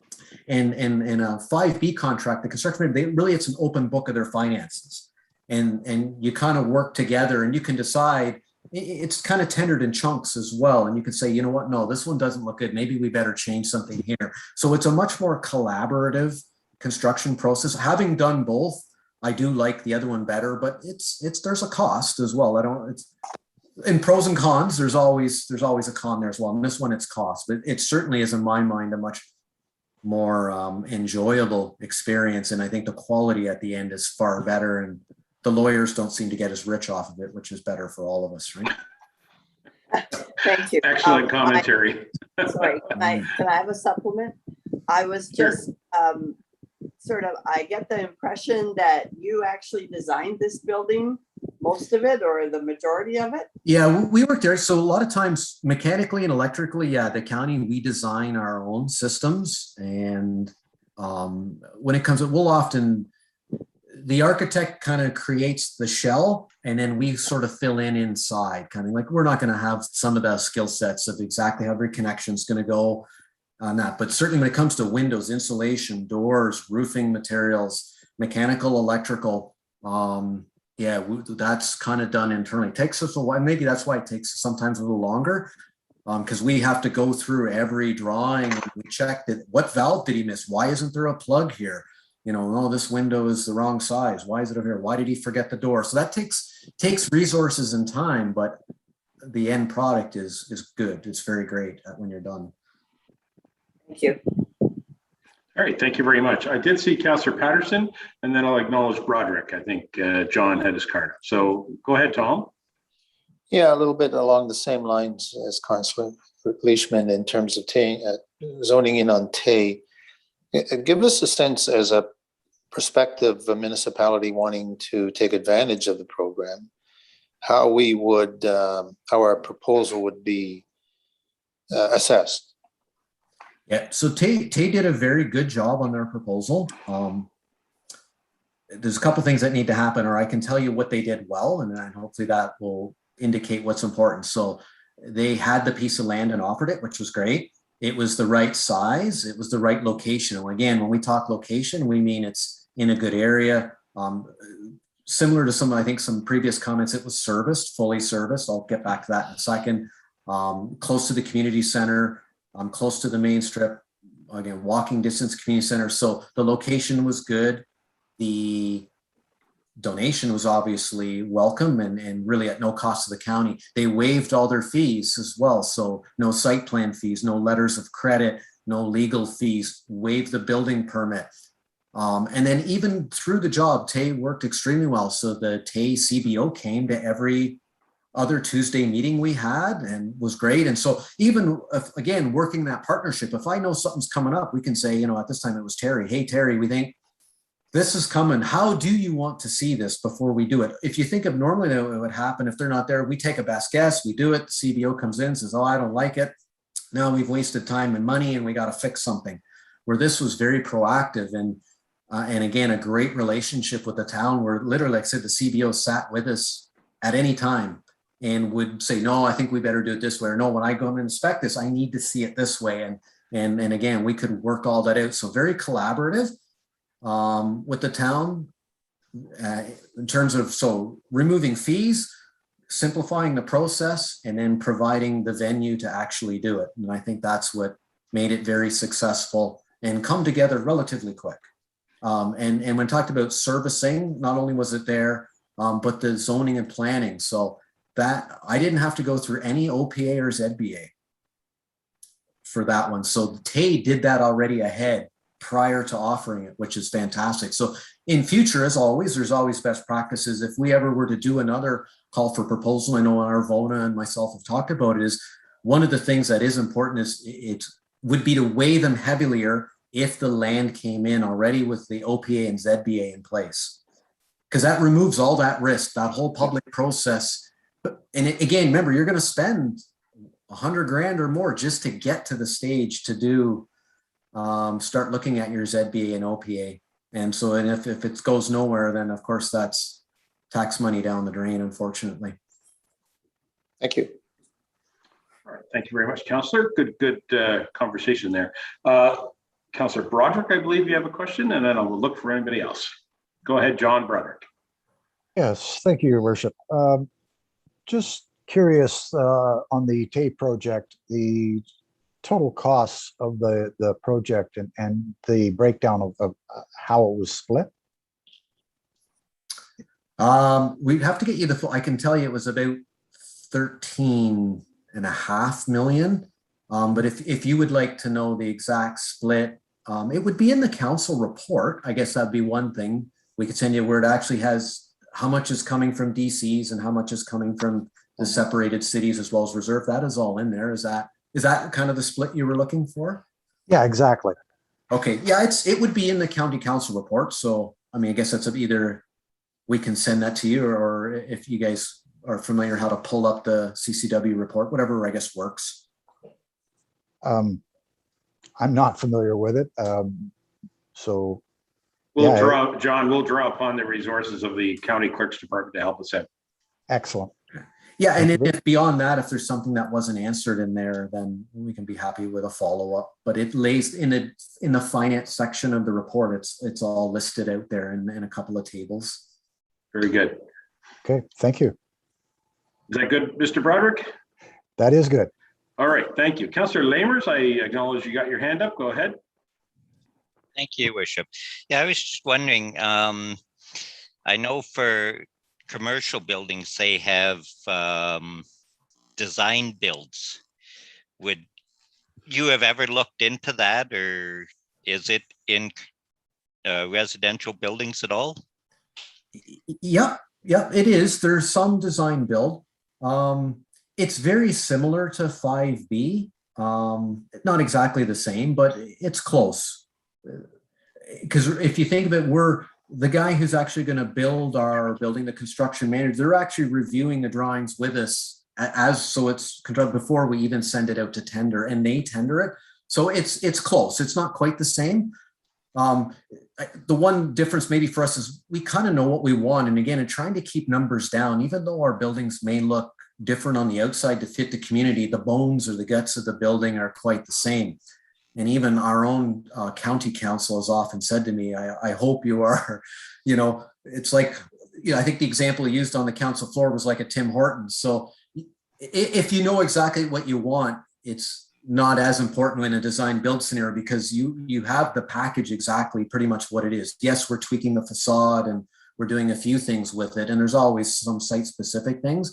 But because again, trying to keep costs down, if I were to, spin you around, blindfold you and put you in a unit in Collingwood and then make you reappear at that 1-bedroom unit in Tay, they would be the same. We tweaked a little bit to always from a best practice point of view, but same contractors often bid on these jobs as well. So if you're a contractor and you said, oh, I know exactly what those units are, I just built 100 of them in Wasaga Beach, you can get your pricing even a little better on the next one because there are none of those surprises I mentioned where it would make you pad the numbers.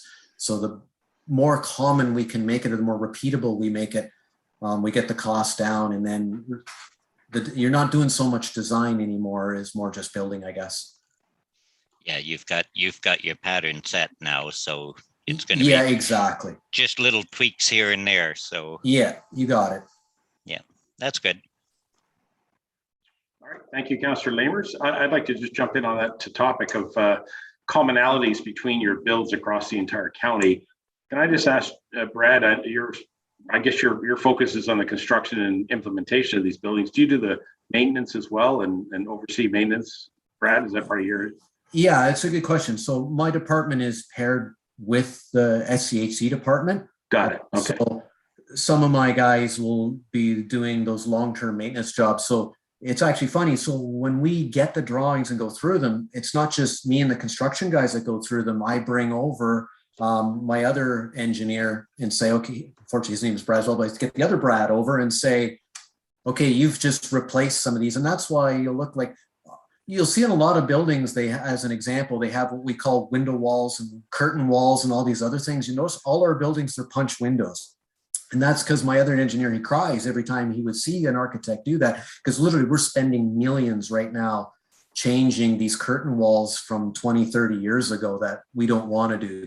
So a lot of those things like no balconies, no curtain walls, only punched windows, some of the piping materials that we've changed, the valve styles we've chosen, all those little design things are based off of the other half of our department that spends all day long fixing all these old things that were mentioned as part of that protecting the public assets point of view. Right. So my point, Brad, would be that in a maintenance world, if you have commonalities across across all of your units, your maintenance crew can just carry stock of replacement items that are common everywhere. So you got door hinges, handles, light fixtures, window toilets. shades, anything, the toilets, whatever, they're all of the same style. So your van can be loaded with the type of materials you might need to respond to a call for service, or even just to update the maintenance, what the product is that you need and you want. So commonality is a good thing. I certainly am aware of that. When you deal with campuses, large campuses, same idea, where you have to have a single maintenance person who might have to look after 6 or 8 buildings at the same place. And, you can't carry different, breakers for an electrical panel for all different things. So you try to keep it all common. I get it. So. Yeah, you're 100% right. And it's even the training, right? So if the superintendent who's working at one building, it's the same boiler even, right? Yes, it's a different number of boilers and maybe it's a different size of boiler, but the interface, the buttons. So from a training standpoint, any one of our maintenance staff go building to building, they're not shocked or surprised when they get it. It's all the same. So they can troubleshoot quicker, right? Which means they know what parts they need to get. And like you said, all these new buildings, we typically have we're ordering the spare parts right up front because again, I can get them cheaper on the big bulk order than I can 2 years from now when I need a little sensor. Yeah. So we're ordering, and again, we typically are keeping a stock of all these parts in the building, and you're right, it's servicing the whole area. For sure. Can I just get back to this project that we're looking at here, this Victoria Rebate project? The parcel of land that became available, but the township made available to. Can you give me an idea of the size of that property? It was how big it was. 3.2 acres. It was only 3.2. Okay, yeah, so it's a little bit smaller than sort of the 4 to 5 that you aim for. They didn't include, when you cited this project, did you include enough parking for all of the perhaps residents or services that would be available, as well as the setbacks for fire, paramedic access to the building, that kind of thing? Yeah. So most fire departments ask for, it's like the 12-meter radius. Yeah. And so that's all put in. And again, when we go through SPA, the fire department sits literally at the table with us. But parking is kind of one of those funny ones when we talk about municipal flexibility again. So depending on the building, as an example, almost every municipality will say to me, I need 1.5 parking spaces per unit for a family building, when in reality, I only need 0.5. Yeah. And so on all of our buildings, we typically go in with, that's one of those variances we're asking for, because typically you can imagine the tenants that are staying in these units, not everyone has a car. Fair enough. Don't. And the good news is, again, we have the data to back it up. So we can pull the data from all of our buildings and how many units they have and actually how many cars people actually have. And literally it's, 0.45 to 0.5 kind of thing. For sure. I would suggest you're going to need service provider or visitor parking is probably just as critical as the actual users of, of resident parking. That's right. So what we do is we go in at one one space per unit. So knowing in reality, tenants are only taking half of that, which leaves the other half for growth, like you said, visitors, when we have meetings there, or maybe there's a workshop, a county workshop or county training session or something there, we can piggyback that off. And just one other comment, when you mentioned on the land from Tay is a little bit bigger than it needs to be, because I actually designed that for a second building. So thinking of being responsible in the future, Tay gave us a big enough parcel for 2 buildings. So even though you only see 1 building here, the power, the water, all the underground, I've designed it for a mirror image of that building down the road to be added. Okay. As well. So that's why that 3.2 is a little bigger than what you'd need for, because really it would be a 241 unit buildings that can sit on that site and the parking between the two. Almost like what you saw in that Collingwood picture from the drone shot where it's a little higher up. Right. Yeah. Okay. This has been good. Is there anything further then, Brad, on your presentation, or are we moving to another section? Yeah, I think we're off to the final section, I believe. Okay. Thanks, Brad. Yes, we're down to the last few slides now.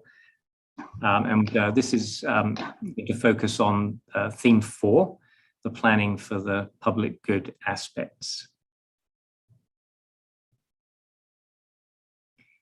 In 2015, in the early days of the strategy, a group called the Municipal Liaison group was formed for the purpose of looking at how to move the strategy forward at the local level, what planning and financial tools could be adopted to do that.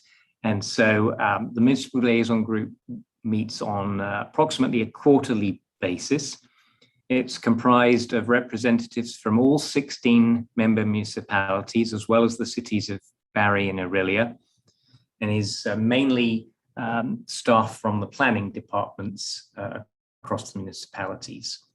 Some of the topics that we looked at over the last year and a half have included things like community improvement plans, development charges, the creation of third units. Provincial policy now dictates that properties can include third as well as second units. And we've also looked at official plan updates and funding opportunities. Should say actually, for Clearview, since the group started meeting in 2015, Mara and Rosalind have been able to attend on behalf of Clearview. In 2016, a simple but comprehensive sheet of municipal tools and best practices was developed in consultation with the Municipal Liaison Group and members of the building industry. So you can see on the list there a number of topics that have already been mentioned this afternoon. So any combination or even all of these tools could be adopted as appropriate at the local level. So it could include things like development charges relief, property tax relief, waiving planning and building fees, reducing parking requirements, pre-zoning areas, providing surplus land, developing economical built forms, and providing capital funding. The county itself is in the process of reviewing municipal official plans. Part of that review will include an eye for affordable housing policies.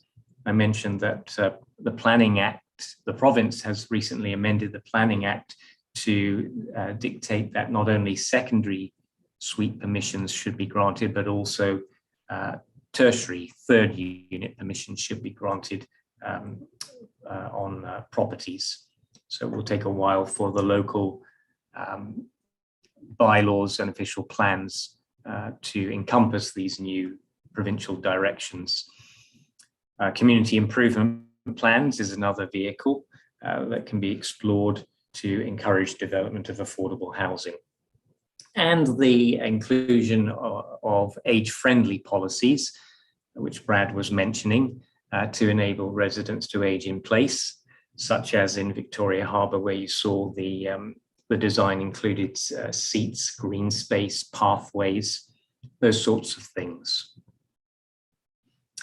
So, well, we have been asking questions as we go along. Actually, were there any questions on those last few slides? Okay, I'll put the floor open. Looking for any hands or cards? Oh, Connie's there. Hello. Go ahead. Thank you. Under the public good, your bullet about economical build forms, smaller types, how small? It's not being, we haven't prescribed that. It's just the idea of looking at smaller homes, smaller footprints is something that could be explored, particularly with a view to affordability. But we haven't come up with any prescribed built numbers. I believe the City of Barrie is looking at, or is in the process of reviewing its own development standards with a view to allowing the development of smaller units. I don't know if they have provided any specific limits, but they'd have some information on their website. So you're willing to look at smaller units than a 3-story building and things like that then? Well, this list of tools is not something that would be exclusive to developments by Simcoe County Housing Corporation. It's a list of tools that could be used in general to promote affordable housing. So it could be housing that's developed by homeowners on a smaller scale. Those things like the secondary and third suites. When direct funding is provided, there's opportunities to look for commitments in terms of affordability and over certain periods of time. But these tools could be used generally to promote affordable housing, small or large. It makes sense probably more when you're looking at the larger projects to look at things like development charges and property tax breaks. But it's a toolkit that can be customized to your area and to given areas that you'd like to prioritize.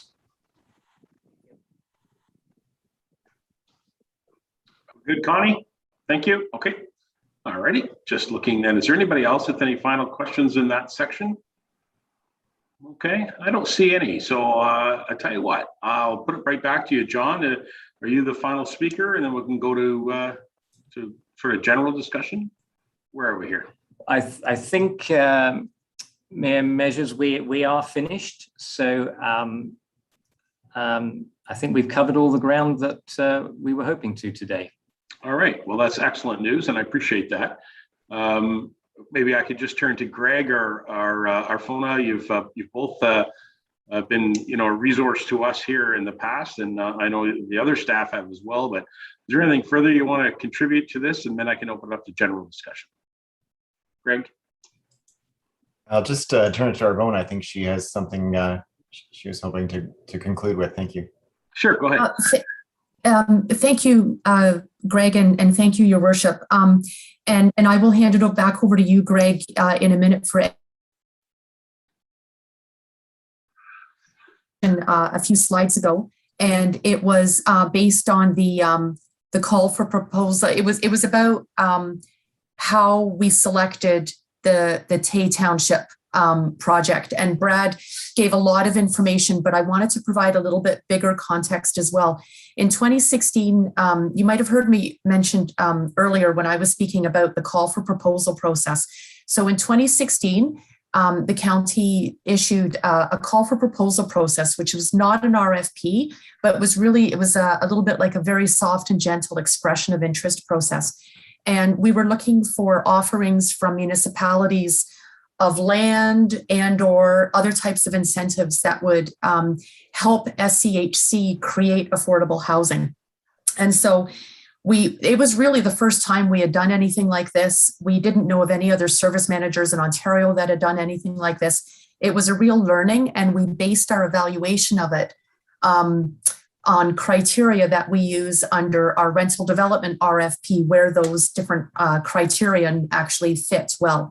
So we would look at, what is the best size of a property?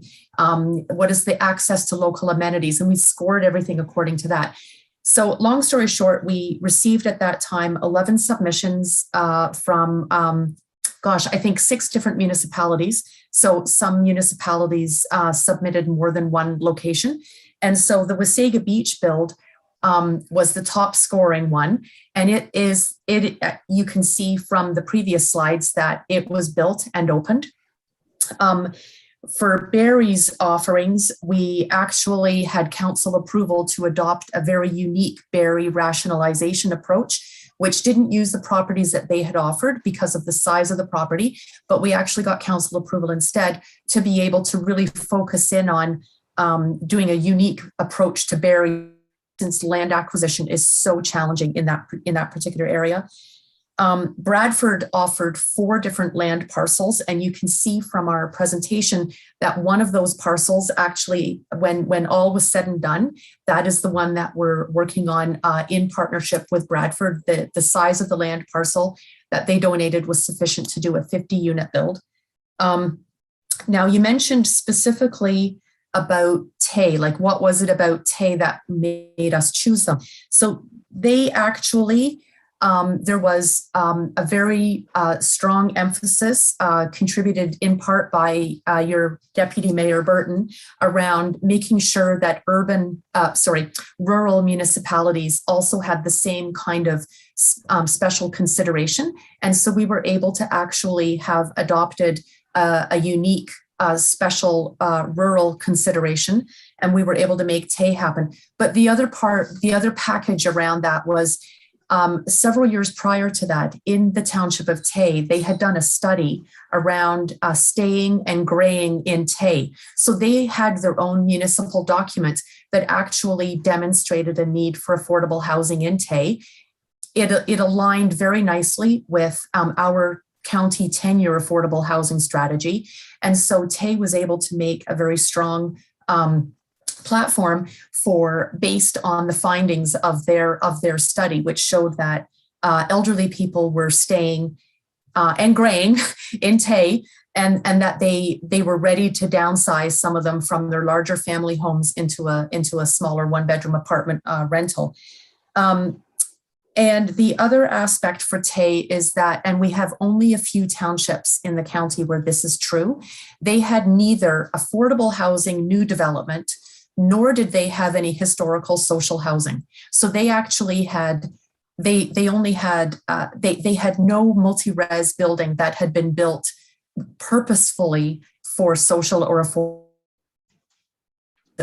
And that was something that the county had commented on probably as early as, in one of the earlier rounds of affordable housing funding, the discussion around the need to do purpose-built affordable social housing in a multi-res in the township of Tay had already come up for a discussion. So those are some more of the background contextual pieces, which is why the Tay project went forward. We have not done a call for proposal since 2016. We did it once. We got the response that we got, the excellent submissions that we got, it was overwhelming to us. We did not know what kind of a box we would be opening when we did that. So we haven't done another call for proposal process. And I didn't want anybody in this call to think that we actually do that on an annual basis. We haven't done one since then. So I just wanted to make sure that we were clear about that particular piece. Thank you, Your Worship, for allowing me to provide that extra comment. And I'll hand it over to Greg now to see if Greg has any other final comments. Greg, thank you. Thank you. Go ahead, Greg. I don't actually. I just was reviewing our notes to see if we missed anything critical. And I think the team, I think of them as our experts, and they walked you through a lot of information. I'm hoping it wasn't too much, but there is quite a few complexities related to the different opportunities and funding and types of housing. And so we hope that it was helpful to you. And the other pieces I was just going to comment on, Arvona just did a great job of summarizing. So I'm fine. Thank you very much. Good. Okay, I'd like to start off with a question myself, and that is, about the county of Simcoe.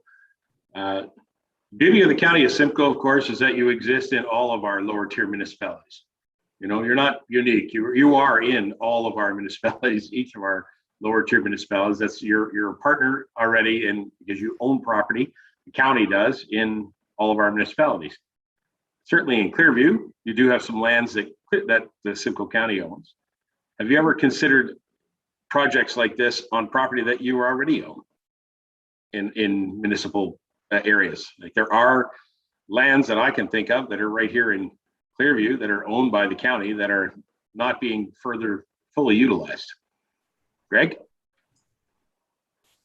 Yes, actually through you, Mayor, we have considered different opportunities as they've come along. We often, frame that against other things like proximity to amenities and other things. So we may not always, or we may rule them out fairly quickly, depending on the nature of the site or what it was used for prior, depending on if there was, significant soil remediation required or that kind of thing. But we do and have looked at our existing assets. One example, and I know it was covered fairly extensively, was the Collingwood property. We did maximize that. That was housing, but it could have just as easily been another use of county that we would have considered for development. The other, we do have like a corporate real estate, discussion at our executive team on a regular basis, also for surplus properties or underutilized properties. One thing that, and I'm just trying to recall if we covered it in this presentation, but we also had an opportunity through the redevelopment of Georgian Manor, which has become Georgian Village up in Penetanguishene for long-term care, and created an extensive, broader campus of housing for seniors. There was funding applied to that from federal provincial funding to ensure that there was a portion of that for affordable housing on that campus. And it is something that we would likely contemplate for future opportunities, and one of them being the redevelopment of Simcoe Manor in Beaton. Right. Okay. I'll leave it open to council. Council, I see Mr. Broderick's already just looking around. Anybody else would like to jump in? We'll go with Mr. Broderick first. Go right ahead. Thank you, Your Worship. I'm just looking for an educated guess on the next time frame for the next request for proposal. Arvona? So if do you mean the call for proposal where we asked municipalities to offer land, or do you mean an RFP for a private developer or a nonprofit developer? The former, actually. Okay, call for proposal process. Okay, no, we don't have a time frame on that.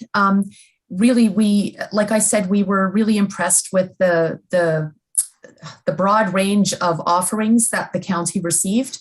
And we have almost made it down to kind of the bottom of the list in terms of following up with various offerings. And we would always take our direction from council in terms of if there was going to be another process for a call for proposal process. And that, of course, is the kind of discussion that would tie into a number of strategic directions at the county. So, for example, we're in the final phase of our 10-year affordable housing strategy. If the county does a renewed strategy that would start in 2024, and if there was still the same flavor of push for large-scale creation of affordable housing units, then it would likely be very appropriate for there to be another consideration to a call for proposal that would be supported by that 10-year strategy. And another corporate strategic direction that we would normally follow would be aligned with, for example, growth-related service delivery and if there was support in the long-term financial plan process to support a continued push for Simcoe County Housing Corporation to do multi-res development. So we would always take our direction from council, and at this point in time, I don't know if there is an appetite to go forward with another set of call for proposal. We would not want to do so and raise expectations when there might not be the appetite to continue to fund and pay for that kind of large scale development. And just in case I've stepped out of scope, I will defer to Greg to see if Greg has anything else that he'd like to add. No, I think you covered it, Irvona. The only thing I would add is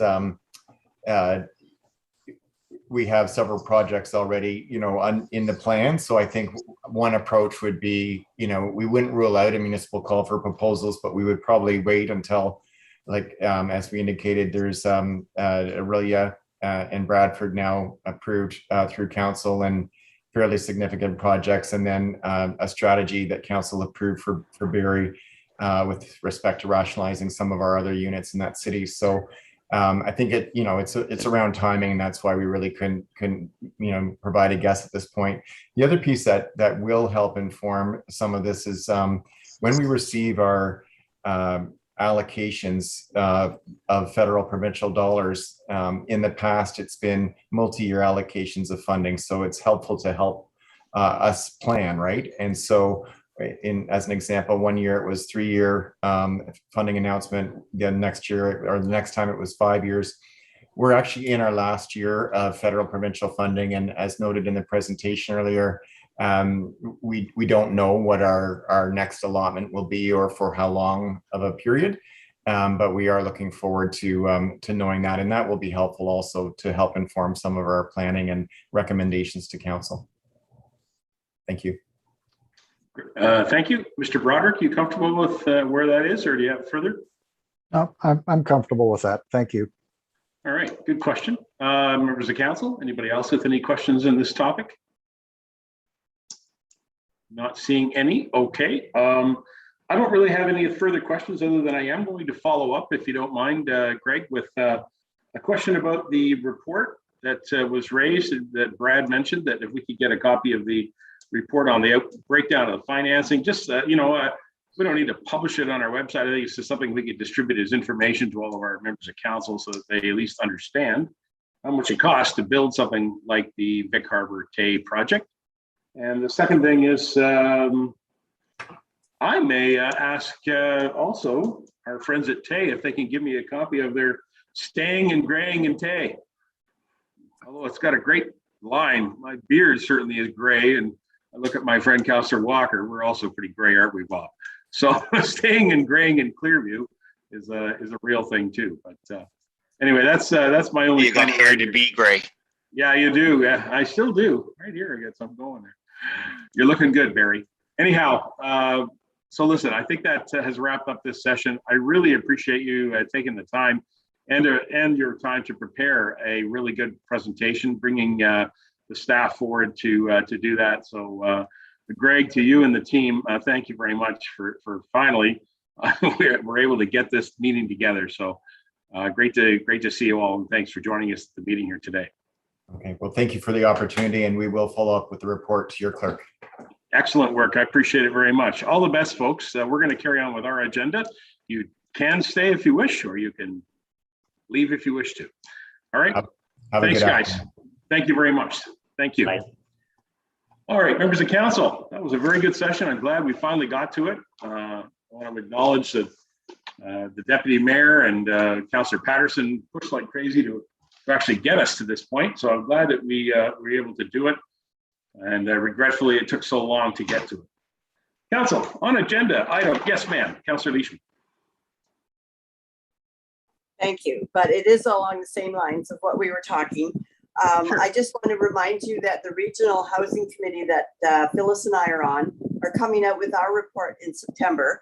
And it's quite extensive. It will include recommendations on what municipalities can do, similar to what the county gave us, as well as data and ideas. It's And we'll also give you a breakdown of our homeless survey. We had 404 responses to that, and they were thousands of comments and really good ones. And some of them are really, they're so sad. Anyway, there's so many people out there that need homes that actually have good jobs. They have kids. The problem is that people are selling the homes that they're renting out from under them. So we're kind of in a, we're caught in a rock and a hard place right now. But I'd like to sort of just tell you that this report will help us move forward, because we also have ideas of what developers and financing we can get and what's available to us outside of the county. So if you can bear with us, we will come forward with that by the end of September. That's excellent news. I appreciate hearing that, Councillor Leishman, and Councillor Janine. Also, thank you for continuing to attend and participate in that meeting process and keeping council up to date on some of those activities. I know that you've set a couple of notes off telling us about it, so thank you for that. I appreciate it, and we all look forward to seeing that report. And we'd like to really share everything we've learned, but honestly, I can't remember half of it. It's just so. No doubt. Oh my God, yeah. So, but it's going to be a good one. Trust me. Great, Tom, you had your hand up. Did you want to say something? Well, I just wanted to acknowledge that I am happy to hear that. I think between our recess at the last session we had, I think I heard you say just as I came on that I hope Tom will be happy with it. So I guess that's what you were talking about. And yes, I am. And I am. Thank you. Okay, well, glad to hear it. Phyllis, did you want to say anything about that, since you're also a member of that committee? Sorry, technically challenged. I'm trying to use the iPad and the laptop isn't working for me. No, Connie summed it up very nicely, and I'm really glad she did that, because I wasn't even sure I'd be able to attend, obviously. But no, it's been very, very eye-opening for us, and pretty heartbreaking at the same time. So hopefully everybody will look at it, and I hate to say it, but it sounded like a prettier picture today than what we're finding. And yeah, it'll be interesting for everybody when the time comes to get that. Thanks.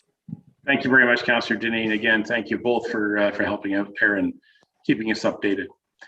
All right, we'll conclude the discussion on housing. Looking for anything further? Okay, we're going to move to item 3A on our agenda. We have a report from Councillor Patterson. It's COU 002-2021. Tom, you've done it once again. I'll just give some commentary, a very long, lengthy recommendation to say something very simple. So I'll read the entire recommendation. I'll ask for a mover and seconder, and then we will have a discussion. Be resolved, the Council of the Township of Clearview hereby 1, convene a strategic budget planning workshop on a September date to be determined with staff. Item A, review the projected revenue sources as a result of current and future growth. Item B, review the current projected impacts on the municipality borrowing capacity. Item C, review the current and projected status on and availability of the municipality's reserve funds. Item D, set council's spending priorities for major proposed mandatory and discretionary capital expenditures in preparation for the staff budget presentations scheduled for November, should start in November. And item E, identify new council initiatives, spending requests for inclusion in the upcoming budget process. A mover, which I presume would be Patterson. Tom, hand? Correct. Is there a seconder on the motion? I do not call a seconder. Second time? And a third time? Do not have a seconder. Thank you, Councillor Patterson. I'm suspect that if I may, I'll give you some commentary, and I believe that we tried this last year and it didn't sort of work as well as it could have. I mean, it was good to get together and have a discussion, but I'm not sure it really contributed to the overall budget process. I had a conversation with our treasurer about it, and I don't think that she felt that the budget team had great understanding or great input from council. But I do believe it was the one positive thing, which I support you on, and that is that it gave council, each individual councillors, a member or an opportunity to speak about some of the priorities that they feel in their role, and perhaps some of them in ward-based concerns. So on item E of your recommendation, now not seconded, that's the one thing that I think we did well in that meeting last time. I'm not sure the rest of this is that it's something that that meeting proceeded to. So I would suggest to you, councillor, and to all members of council, that we have some strategic planning to think about coming up in the new year. I'm just going to lean over here. On my desk, I keep a copy of the strategic plan, and the strategic plan is from 2017 to 22. So 22 is next year, and that means we have to review our strategic plan. So if you recall, the strategic plan was well put together. It's the second version of this plan. It's our responsibility as council and representing the community to develop this plan for the future in this term. So I've already had a conversation with our CAO and our clerk that I would like us to schedule up to 3 different opportunities to discuss this. One would be a workshop session. Second one would be receive a report. The last one would be to pass a bylaw to establish it. So perhaps up to 3 meetings in the new year would all be completed. And it'd be my recommendation that it would be before we have the nomination process for the municipal election of 2022. So there's a timeline on that. I asked our clerk about that, and we didn't actually have the date off the top of our head, but I think we're still getting some direction from the province as to when that date would be. So it gives us some target windows to think about.